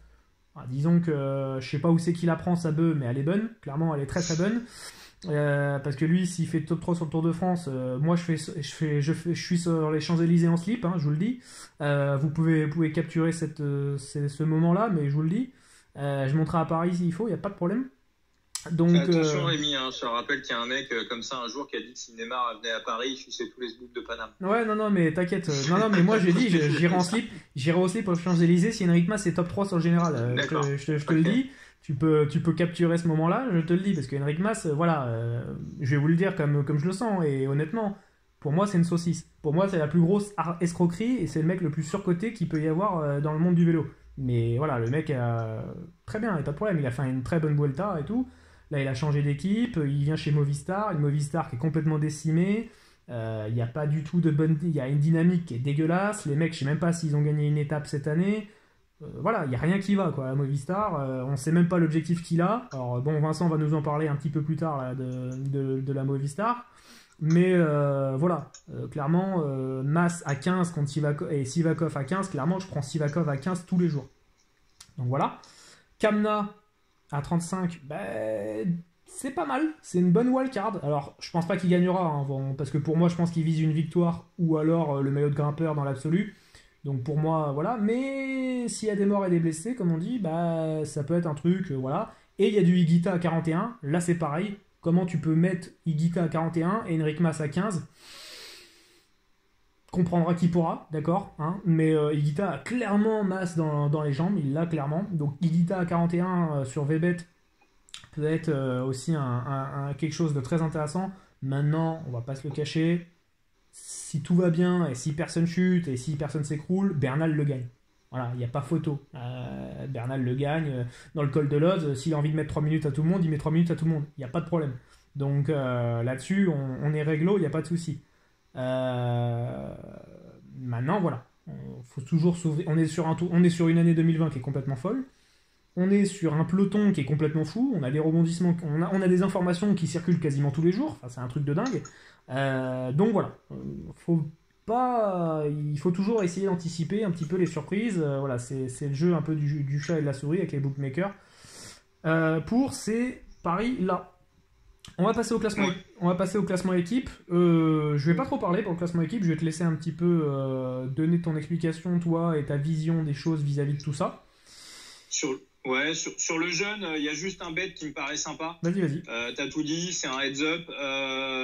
Sivakov devant Godou. On n'a pas une cote qui est monumentale. On est sur du 1,43. Sivakov, je pense que malgré tout, même s'il va travailler pour Bernal, ça va jouer top 15. Godu, il est clairement pas en forme et ça a été annoncé par son équipe. Ils l'attendent pour la 3e semaine. Donc en gros, il va faire groupe Eto sur le début du tour. Il va faire ce qu'il peut et ils espèrent le remettre en selle pour aider Thibaut Pinot sur la 3e semaine. C'est ça. Donc voir Godou finir au général peut-être 30e, 40e, 50e. C'est une probabilité. Donc le 1,43 de Sivakov contre Godu me paraît pas mal du tout. C'est ça. Voilà. On est d'accord. Alors évidemment, c'est un head-to-head qui est retrouvable sur Pinacle. Pour ceux qui n'ont toujours pas Pinacle, vous venez me voir en privé, on se débrouillera. Le classement par équipe. Je te laisse un petit peu expliquer toi ton ressenti vis-à-vis de ce classement-là. Alors déjà, on va rappeler la règle. C'est l'addition des 3 meilleurs temps de chaque équipe après chaque étape. C'est pas l'addition des 3 meilleurs au classement général. C'est pour ça que on voit par exemple en 2018 la Sky qui fait 1 et 3 avec Thomas et avec Froome, mais on voit la Movistar qui remporte le classement par équipe. Donc c'est l'addition des 3 meilleurs temps à chaque étape. Alors la Movistar a une grande tradition de ce classement-là. Clairement, à chaque grand tour, c'est leur objectif. C'est un classement qui est très bien doté. Pour donner un ordre d'idée, le maillot vert gagne 20 000 euros, le maillot à pois gagne 20 000 euros. Le classement par équipe, c'est 50 000 euros, sachant que c'est des gains qui sont à chaque fois répartis sur l'équipe entière. Donc au niveau gain, pour un coureur, c'est clairement 2,5 fois plus intéressant d'aller gagner, de faire partie de l'équipe qui va gagner le maillot par équipe que d'être dans l'équipe qui va gagner le maillot vert ou le maillot à pois de manière nette et précise, sachant que je crois que la 2e équipe gagne 30 000, la 3e gagne 20 000. Donc il y a vraiment des petits lots sympas à se répartir entre coureurs pour ce classement-là. Là-dessus, on pourrait se dire la Movistar est favorite vu qu'il le joue chaque année. Pas du tout. Il y a une cote pour la Movistar à 21 sur Unibet. Alors au départ, moi j'étais parti pour pas les prendre parce que comme tu le disais tout à l'heure, c'est un peu la merde. Valverde est vieillissant. Mas, c'est pas la sécurité sociale. Et puis finalement, quand on regarde l'équipe, Marc Soler, Valverde, on voit qu'il y a quand même une équipe de grimpeurs. Il y a une équipe de grimpeurs à la Movistar et on se dit qu'en se répartissant les rôles, il y a quand même une équipe qui peut se donner cet objectif-là d'aller chercher le classement et là, aller remettre une petite pièce à 21. Pourquoi pas? Voilà. Je vais pas rebondir parce que Vincent connaît mon avis là-dessus, mais pour moi, clairement, pour moi, ils ont que ça à viser. Voilà, ils ont que ça à viser en fait. Donc c'est vrai que du coup, tu te dis, c'est complètement fou parce que cette équipe-là est dans une dynamique dégueulasse et tout, mais c'est vrai que c'est un peu la seule équipe qui vise ce classement-là. Il n'y a aucune équipe aujourd'hui qui arrive et qui dit en conférence de presse, ah ouais, nous on vise le classement équipe. Non. Clairement, c'est un classement comme un peu classement montagne, c'est un classement par défaut. C'est la route qui décide et rien d'autre. Donc c'est très compliqué à déterminer parce que tu peux te dire effectivement qu'un mec comme Valverde, Enric Mas, Marc Soler, je pense à Carlos Verona, Nelson Oliveira, Dario Cataldo, c'est pas des top grimpeurs, mais c'est des mecs qui vont suivre. C'est des mecs qui vont aider. Ça passe la montagne. C'est des mecs qui passent la montagne. C'est des mecs qui, même si, admettons, je sais pas, ils vont faire 10, 25 et 40. 10, 25 et 40, c'est mieux que 5, 113 et 135 en fait. Donc du coup, c'est bête, mais c'est comme ça qu'il faut le calculer en fait la truc. C'est pour ça que c'est très compliqué pour les books de coter ça, et c'est pour ça que des fois on a des grosses erreurs là-dessus. Mais que du coup c'est compliqué pour tout le monde en fait. C'est compliqué pour les books et compliqué pour les parieurs de se dire bon ok sur quel pied danser, etc. Nous on avait avec Vincent on en avait parlé de l'équipe Education First qui est à 10,86, qui pour moi je pense est un truc intéressant. C'est pas mal. Sauf que ça a un peu changé dernièrement parce que disons que Higuita on sait pas trop où est-ce qu'il en est. Donc si physiquement il est pas trop bien, je sais pas jusqu'à où il va pouvoir s'accrocher. Mais t'as quand même... Et puis surtout, est-ce qu'ils veulent le jouer? Est-ce qu'ils veulent le jouer? C'est ça. T'as Rigoberto Urán qui, bon, voilà, est le leader de l'équipe en général. T'as Alberto Bettiol qui a été très bon sur ce qu'on a pu voir en Italie. Mais bon, c'est un mec qui va viser des étapes, c'est pas un mec qui va viser le classement général, donc c'est pas un mec qui va s'arracher tous les jours dans la montagne à suivre les meilleurs. C'est ça qu'il faut comprendre en fait, c'est qu'il faut des mecs qui s'arrachent en gros pour être top 20. Pour aller chercher des 12e places, c'est ça, des top 20 places dans voilà, les étapes de montagne. C'est ça. Donc par contre, mais t'as un mec comme Hugh Carty, qui lui pour le coup est un profil intéressant à ce niveau-là. T'as un Daniel Martinez, bon, on en a parlé, lui, sur objectif potentiel, hein. Il peut gagner une étape, il peut être sur le maillot blanc, il peut être aussi, je sais pas, faire un top 20 au général, donc ce mec-là peut s'arracher. C'est un mec qui va s'arracher et qui va se mettre dans les roues et sucer les roues comme va faire Uran. Donc, typiquement, avec Carty, Uran, Martinez, t'as toujours un TJ Van Garderen qui est toujours là au cas où, tu vois, qui peut toujours aussi, lui aussi, être en mode suçage de roues. T'as des mecs pour gérer le bébé. Il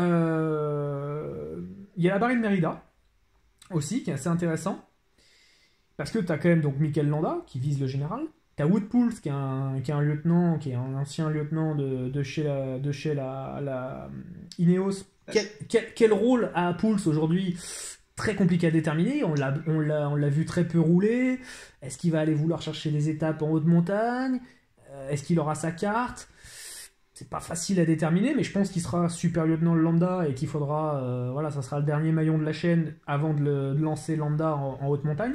Il y a du Raphaël Valls, qui est un très bon équipier en montagne. Damiano Caruso, qui est en forme, qui a gagné sa première étape cette année en 2020 en World Tour, donc il est en forme, il a montré de belles choses en Italie.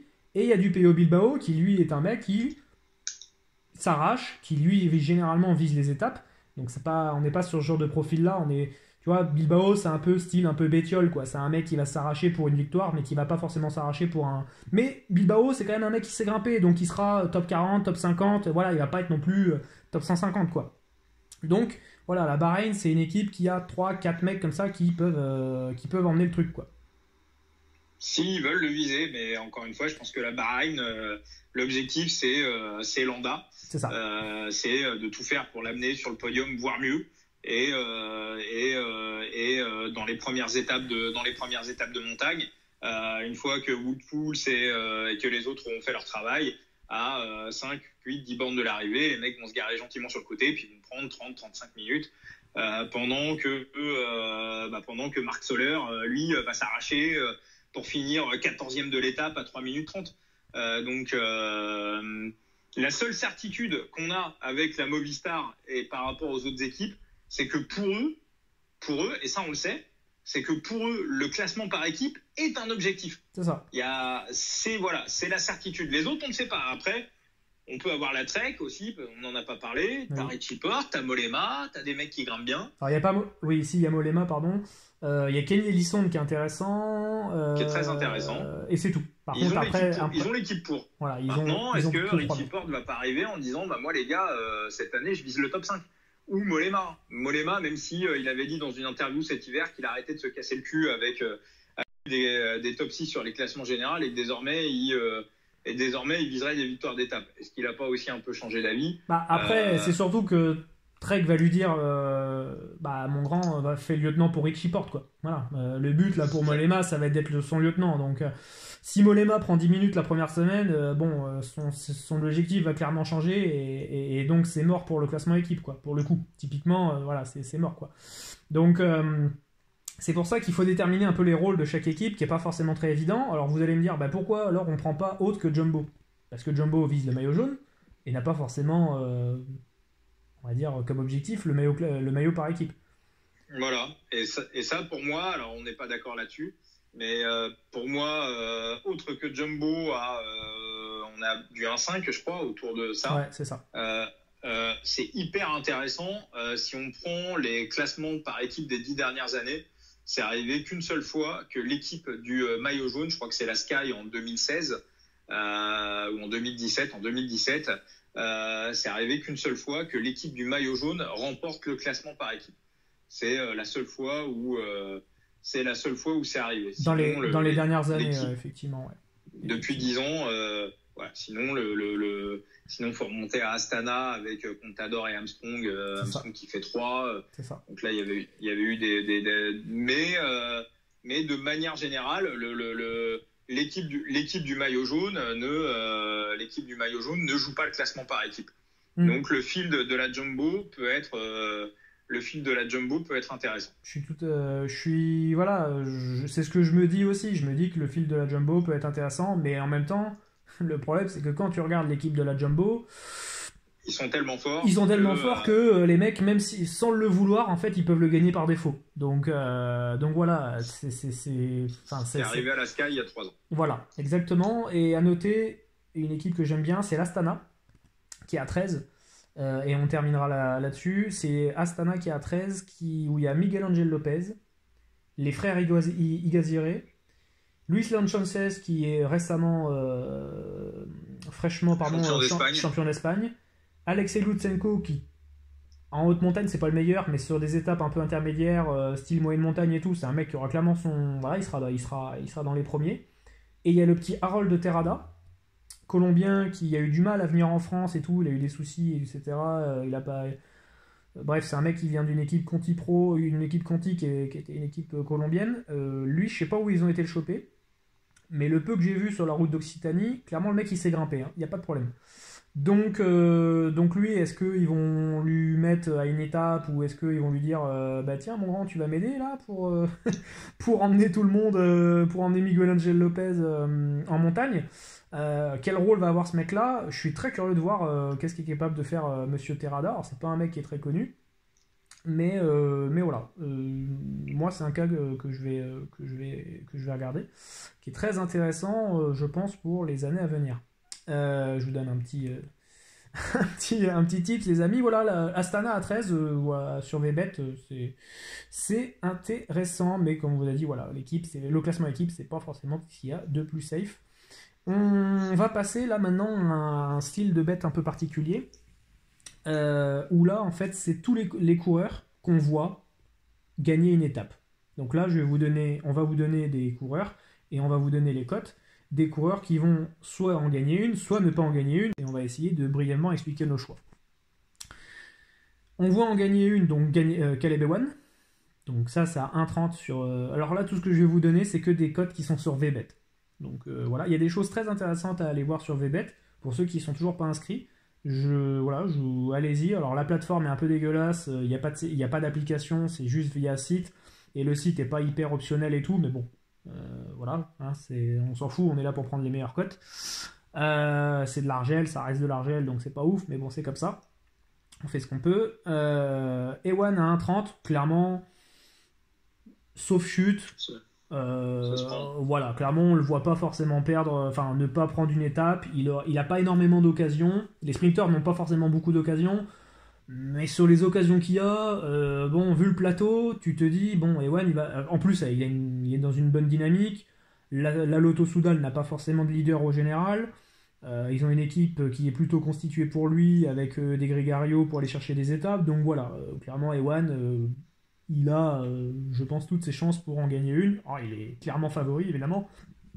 Pour en gagner une, ça serait un gros, ce serait énorme qu'il n'en gagne pas une, quoi. Donc voilà, alors c'est un 3, donc forcément ça fait pas trop bander, mais c'est assez safe. Il y a Sam dans la même chose, il y a Bennett à 1,32, qui ça aussi, on pense qu'avec Ewan, ils vont au moins en gagner une, au moins soit l'un soit l'autre. Roglic. Je suis un peu plus réservé sur Bennett, qui a quand même, bon, il en a claqué une autour de Wallonie, mais il a quand même montré que c'était pas la grande forme. Effectivement, donc, Bennett, pareil, peut-être un cran en dessous. Caleb a montré plus de garantie. On est d'accord. Primoz Roglic, qui a un 35. Ça, je dirais pas. Alors, est-ce que Roglic... Alors, c'est ça le truc, c'est que je l'ai noté parce que je savais qu'on allait... voilà, c'était assez intéressant. Les gens vont se dire, ah ben Roglic, le mec domine tout le monde, let's go, il va en gagner une, quoi. Eh ben, il y a beaucoup de... Enfin, les gens qui visent le classement général ne sont pas obligés de gagner une étape pour gagner le classement général. C'est un peu compliqué à comprendre, des fois... Enfin, c'est pas facile des fois à assimiler, mais c'est le cas. Tu peux gagner le classement général sans gagner d'étape. C'est possible. C'est arrivé très rarement quand même. Ça, oui, bien sûr. Je crois que le dernier cas, c'est Lemon en 91. C'est ça, exactement. Donc voilà. Donc clairement, un mec comme Roglic, au vu de sa forme qui est méconnue, c'est difficile. Et en plus, en première semaine, il aura quelques occasions, mais c'est pas non plus des occasions. Enfin, c'est pas le favori, quoi. Tu vois, c'est pas le favori sur des occasions vraiment pures et dures, quoi. Tu parlais de l'étape tout à l'heure, là, au Montegual, dans l'étape 6, où en gros, c'est hyper roulant, c'est assez roulant, là, tu fais le col de la Luzette, et après derrière tu rebascules dans une descente pendant 5-6 bornes. Alors, Thibaut en avait gagné une sur un profil exactement similaire sur le Tour d'Italie l'année où il fait 4e. D'accord. Très proche, okay. Très proche, hein, comme ça, avec une montée, un replat derrière, ouais. Avec Dumoulin qui cravachait à 15 secondes derrière, qui avait du mal à raccrocher le wagon, qui au final finit pas très loin, mais il avait réussi à en croquer une sur un profil, sur le même profil quasiment. Bah écoute, c'est intéressant parce que Pinot ça a 2-10 pour aller gagner une étape, et là pour le coup, tu vois, autant un Pinot à 2-10, ça c'est plus intéressant. Pour le coup, ça se tente. Il aura des occasions de parfait. Autant Roglic, et pas, même si, au vu de sa forme, on ne sait pas trop où est-ce qu'il en est, donc voilà. Mais ce que je veux dire, c'est que Pinot à 2-10, bon, ça se tente, quoi. Voilà, si tu voulais rien prendre jusqu'ici, je pense que Pinot à 2-10, ça peut se tenter. Il y a du Bernal à 1,65. Le col de la... S'il y a tout le monde et que tout le monde est là, je pense que le col de Loz, c'est pour lui. S'il est en forme. Voilà, pareil, on disait en préambule de vidéo, moi, Bernal, j'irai pas. Le col de Loz, c'est pour lui. Maintenant, il n'a pas non plus 150 000 occasions. En fonction de son profil, il n'en a pas non plus 150, quoi. Donc, c'est pas un mec qui peut gagner sur sprint, c'est pas un mec qui peut gagner sur du punch parce qu'il y aura probablement plus fort que lui. Donc voilà, attention, Bernal, 1,65, c'est pas du tout dit. D'ailleurs, ce qui est bien sur VBet, c'est que vous n'êtes pas obligé de parier que sur le va gagner l'étape, vous pouvez parier aussi sur le fait qu'il ne gagne pas d'étape. On en parlera juste tout à l'heure. J'ai pas noté le fait qu'il gagne pas d'étape, Bernal, mais ça peut être aussi intéressant. En tout cas, c'est au-dessus, ça va être autour d'un 92 et ça peut être tout à fait intéressant. Il y a du Yates à 2. Je vois pas comment Yates ne peut pas en gagner une sur ce Tour de France. Après, voilà, on peut essayer de tourner autour du pot, mais Yates, pour moi, a clairement les armes pour aller en gagner une. Il a dit que le classement général, c'était pas sa came. On l'a vu pas dans sa... Voilà, on l'a vu qu'il n'était pas emballé par le classement général sur le Dauphiné. Je pense que ce mec-là, au vu de la forme qu'il peut être, on l'a vu en début de saison, il pouvait être très fort. Je pense que Yates attend le Tour de France avec impatience, mais pas pour viser le classement général, pour aller gagner des étapes. Et il a du punch, et voilà. Je pense que dans le même esprit que Pinot, j'ai quand même du mal à voir un de ces deux mecs-là ne pas gagner une étape, mais après on peut se tromper. Mais voilà, je sais pas ce que tu en penses. Bah, Yates, visiblement il avait une gastro sur le Dauphiné. Il était vraiment pas super. Donc décidément, les Yates sur le Dauphiné, c'est quand même pas là. Ouais. À chaque fois ils sont malades les mecs, donc à un moment donné ils vont peut-être se dire bon, on va peut-être pas y aller au Dauphiné parce que à force on a la crève. Il y a du Sagan à 2,10.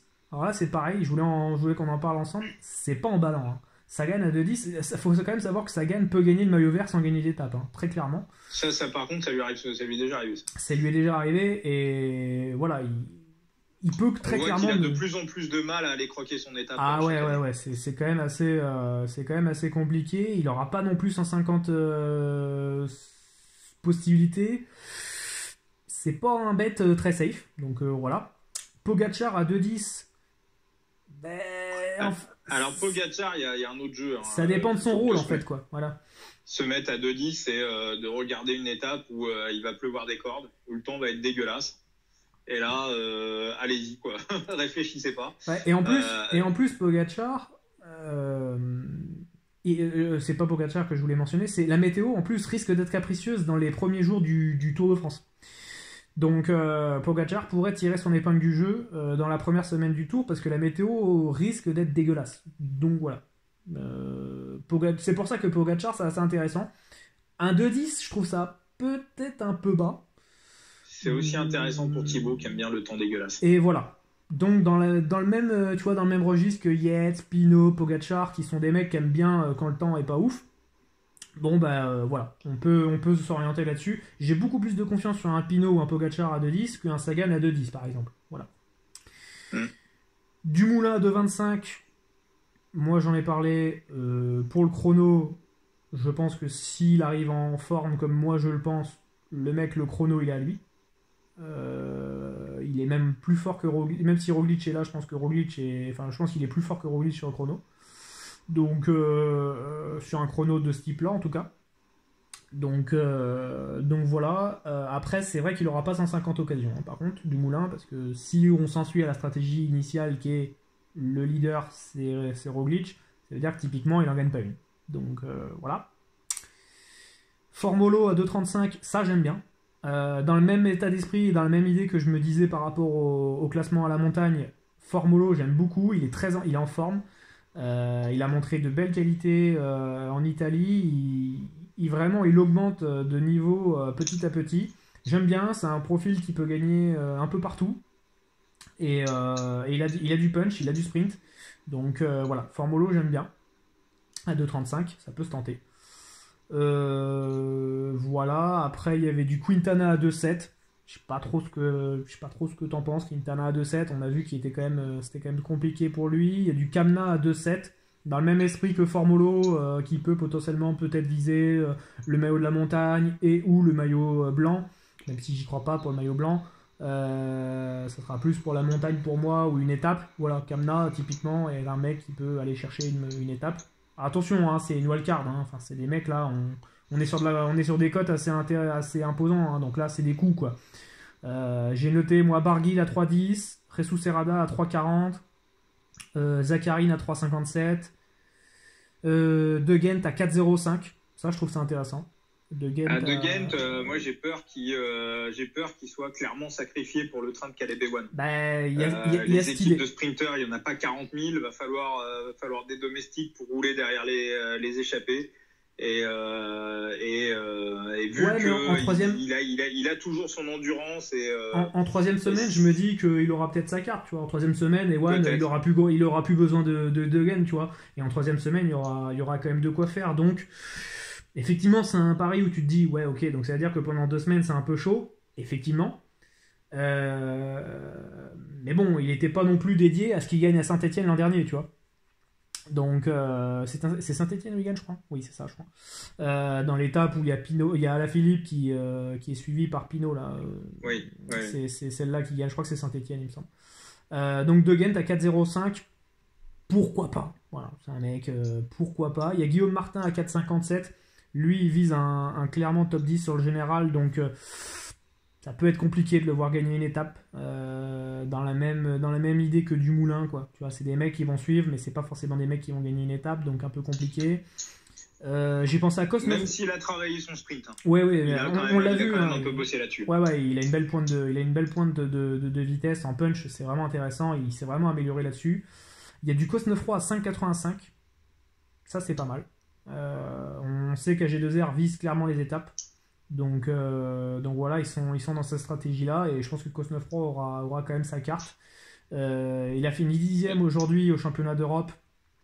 sur un parcours qui lui portait pas fort. Enfin, il n'était pas le leader de l'équipe de France, donc clairement, voilà, mais il a fait 10e sur un parcours qui. Enfin, voilà, où c'est un sprint en fait. Donc je me dis que le mec est en forme, malgré qu'il avait été un petit peu malade là, dernièrement. Est-ce qu'on a du Nance Peters quelque part? Alors là, j'ai pas noté, mais ça doit. Voilà, je vais noter. Je vais juste mentionner les deux mecs que j'avais moi en tête. C'est du De La Cruz à 5,35 qui, je pense, peut aller en chercher une, et du Brian Cocard à 5,85. Et Voilà. là, c'est un petit peu plus le bet du cœur. Mais voilà, si tu as Nance Peters. Non, c'est pas le bet du cœur. Il y a une étape vraiment qui lui convient parfaitement à Cocard. C'est l'étape numéro 5, l'arrivée à Privas. Où ça ressemble pas mal ça ressemble un petit peu à l'étape de Limoges qu'il avait failli gagner il y a 4 ans, où il était battu à 8 millième par notre ami qui a pris sa retraite, le sprinter là qui était chez Quick-Step, qui avait battu Kittel. Marcel Kittel. Comment t'as dit? Marcel Kittel. Voilà, Marcel Kittel. Ça ressemble un peu, c'est du 6-7% sur les 4 derniers kilomètres, du faux plat montant, donc c'est ce qu'il aime bien, et c'est une étape vraiment qui correspond à ses caractéristiques, à celle de Caleb Ewan et à celle de Peter Sagan. Donc celle-ci, c'est un des 3 qui va la gagner. Et je pense que cette étape-là, il l'a très très très clairement coché. Et je pense que BNB Hotel va faire all-in sur cette étape. Vraiment, voilà. Alors, je suis en train de regarder. J'ai du Galopin pour la G2R, j'ai du Oliver Nassen, mais j'ai pas du Nance Peters. Mais il est peut-être pas. Il est dans la sélection. Alors attends, je vais te dire s'il est dans la. Déjà, est-ce qu'il est dans la team AG2R? Parce que oui, il y est, mais je l'ai pas là sur. Je l'ai pas sur VBet. Tac. Je suis en train de regarder quand même au cas où là en live. On va essayer de pas perdre trop de temps dans cette histoire. Ouais, non, je ne l'ai pas. Allez voir, il y a peut-être Betclic qui a sorti. Il y a Betclic et VBet qui ont sorti pour le moment. Alors là, il y a une info qui vient de tomber, Rémi, je te coupe. Vas-y. Zenex Stibar forfait, Rémi Cavagna qui le remplace sur le Tour de France. C'est officiel.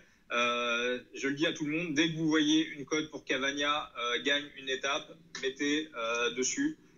Cavagna, c'était un truc, on en avait parlé en tout début d'année. Oui. Cavagna qui gagne il est très en forme, il a vice-champion d'Europe du chrono. Il en gagne une sur la Vuelta à la même époque. Il était calibré pour le Giro, mais il devait aider Remco, et je pense que ça a revu tous les plans, et je pense que là, il doit être comme un dingue de découvrir le Tour de France. Donc Cavagna gagne une étape. Attendons les cotes, mais je pense qu'autour de 3, ça peut être sympa. Ouais. On est d'accord. Belle info en live. Voilà. En live l'info. Comme quoi avoir une veille informationnelle, les amis, c'est toujours hyper important. On va noter là les 5 coureurs que moi j'ai noté qui pour moi ne devraient pas gagner d'étape. J'ai noté Elia Viviani, donc qui a un 27 sur VBet et qui pour moi est assez intéressant. Alors je l'avais noté, mais du coup bon. Je vais peut-être l'enlever, c'est Nizzolo. Nizzolo ne gagne pas d'étape à 1,30. Alors ça a peut-être augmenté du coup vu qu'il a été champion d'Europe là aujourd'hui. Mais malgré tout, j'ai envie de dire Nizzolo, sauf malentendu, sauf chute, etc. Je le vois quand même pas gagner forcément une étape. S'il fait podium, c'est déjà très très bien. Mais voilà, c'est pas le premier bet sur lequel j'irai forcément. Je pense que Elia Viviani à un 27 pour le coup est largement plus safe, on va dire, que Nizzolo. 16 Bol ne gagne pas une étape à 1,30. Ça j'aime bien. C'est pareil, c'est un sprinter que moi personnellement je ne vois pas forcément finir le tour déjà d'une part. Et en plus il est clairement, voilà, c'est un sprinter qui est bien en dessous les autres sprinters. Alors il sera sprinter dédié à la Sunweb, mais voilà, c'est pas dingo. Il y a du Valverde, ne gagne pas à 1,28. Valverde, on l'a vu sur le Dauphiné, il est un cran en dessous. Il est clairement un cran en dessous. Il a décidé cette année, il l'avait dit que lui, son objectif, c'était la Vuelta. Donc il allait sur le Tour de France, mais que son objectif, c'était la Vuelta. Et que, en gros, les championnats du monde, c'est ce qui l'intéressait. Donc voilà, lui, il a 2 objectifs cette année, c'est les championnats du monde et la Vuelta. Donc comme ça, après, il fait quand même 12e sur le Dauphiné, mais là où je te rejoins, c'est quand on regarde Valverde, à quel endroit il pourrait gagner une étape. Non mais il fait 12e parce qu'il y en a combien qui tombent aussi.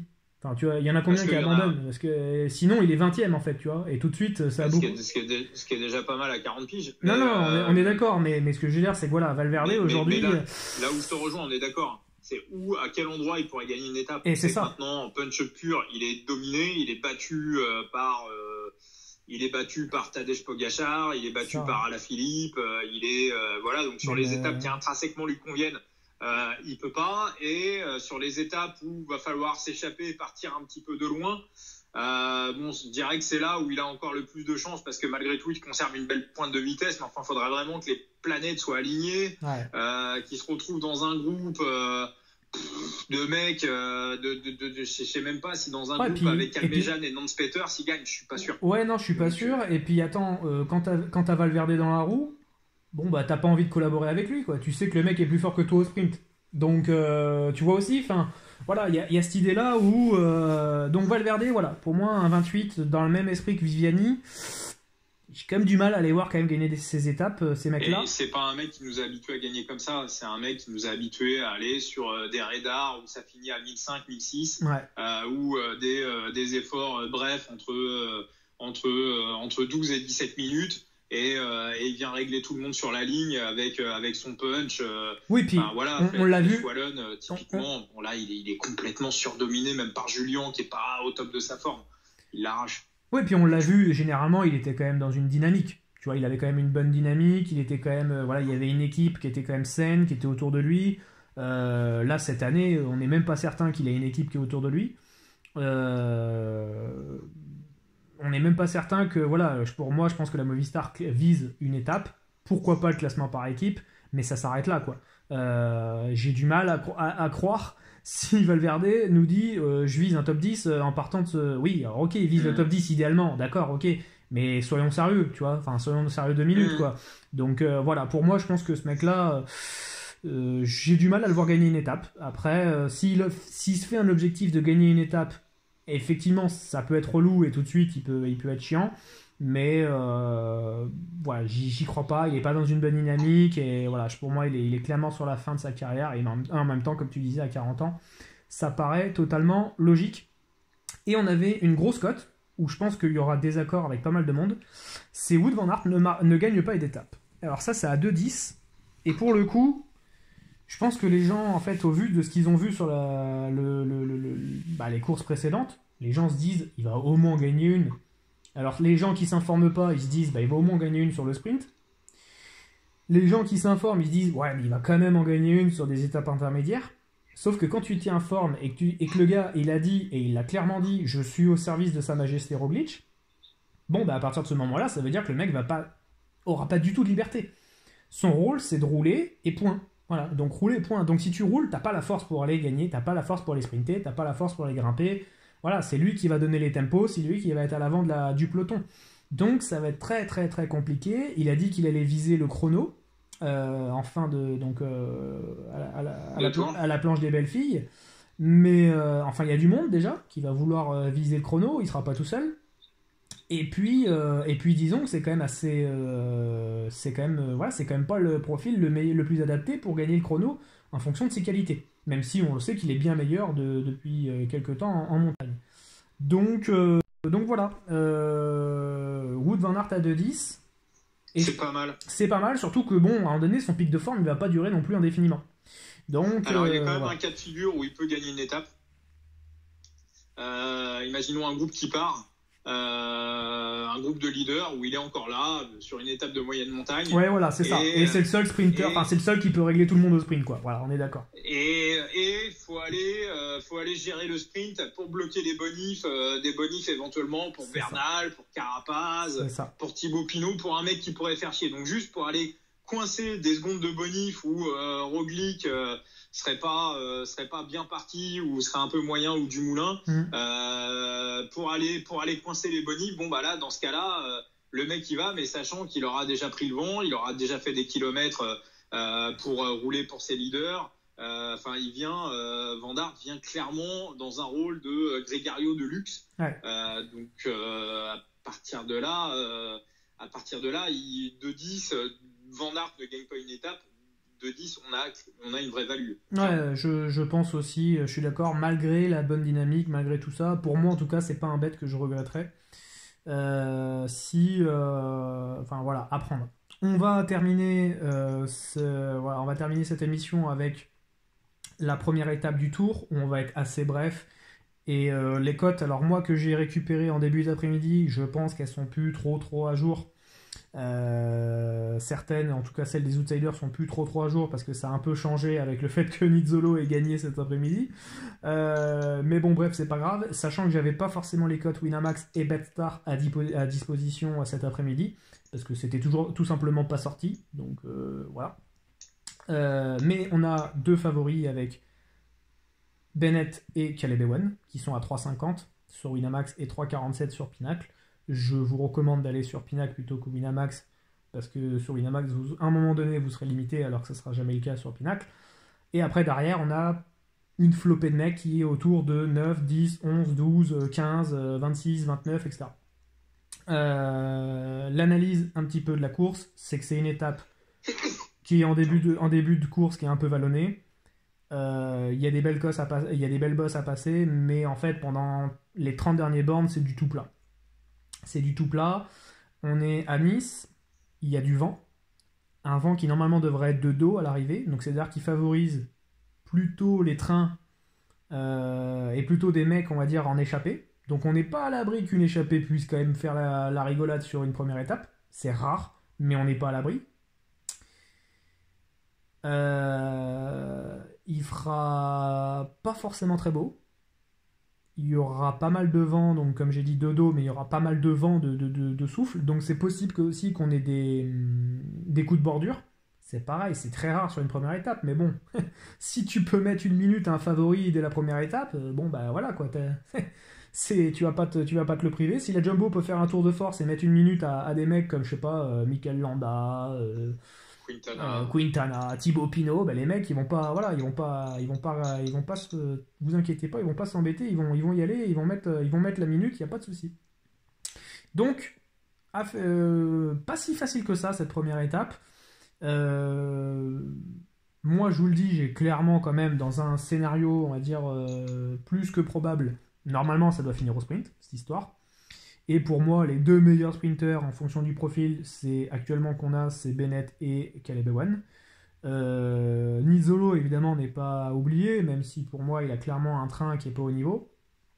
Et c'est pas du tout la même course que ce qu'on va avoir, ce qu'il a eu aujourd'hui et ce qu'on va avoir samedi. Mais voilà, il y a du Brian Cocard qui est à 26 sur Webet, qui potentiellement, ça peut lui plaire. Sagan je vois pas, Wout van Aert je vois pas, et puis après voilà, derrière c'est un peu plus ledge, mais voilà, moi un petit peu mon avis vis-à-vis de tout ça. Vincent, si tu as autre chose à rajouter. Vando en logique, temps humide, temps d'Irlandais, en logique Bennett, attention à Caleb qui est très malin, à se rappeler qu'autant l'an dernier avec cette étape arrivée à 500-600 mètres en léger faux plat montant, se rappeler que sur la première étape à Bruxelles, ça a chuté à 3 bornes. Ça a chuté à 3 bornes et puis finalement c'est Tennyson qui a gagné quoi. Voilà, on avait tous vu la carabistouille que les purs sprinters seraient mis en difficulté et que ça serait pas le scénario donné par tout le monde. Donc quand on avait dit ça, la terre entière nous est tombée sur le front et à la fin on nous a traités de chanceux, mais enfin une montée à 6-7%, moi je me rappelle quand même de tous les commentateurs qui à l'arrivée disaient que la montée finale avait été sous-estimée par tout le monde. Ouais. Donc autant là-dessus l'an dernier on avait vu la carabistouille, autant là cette année on la voit pas trop, surtout sur les profils, la montagne moyenne et haute montagne qui arrive tout de suite derrière.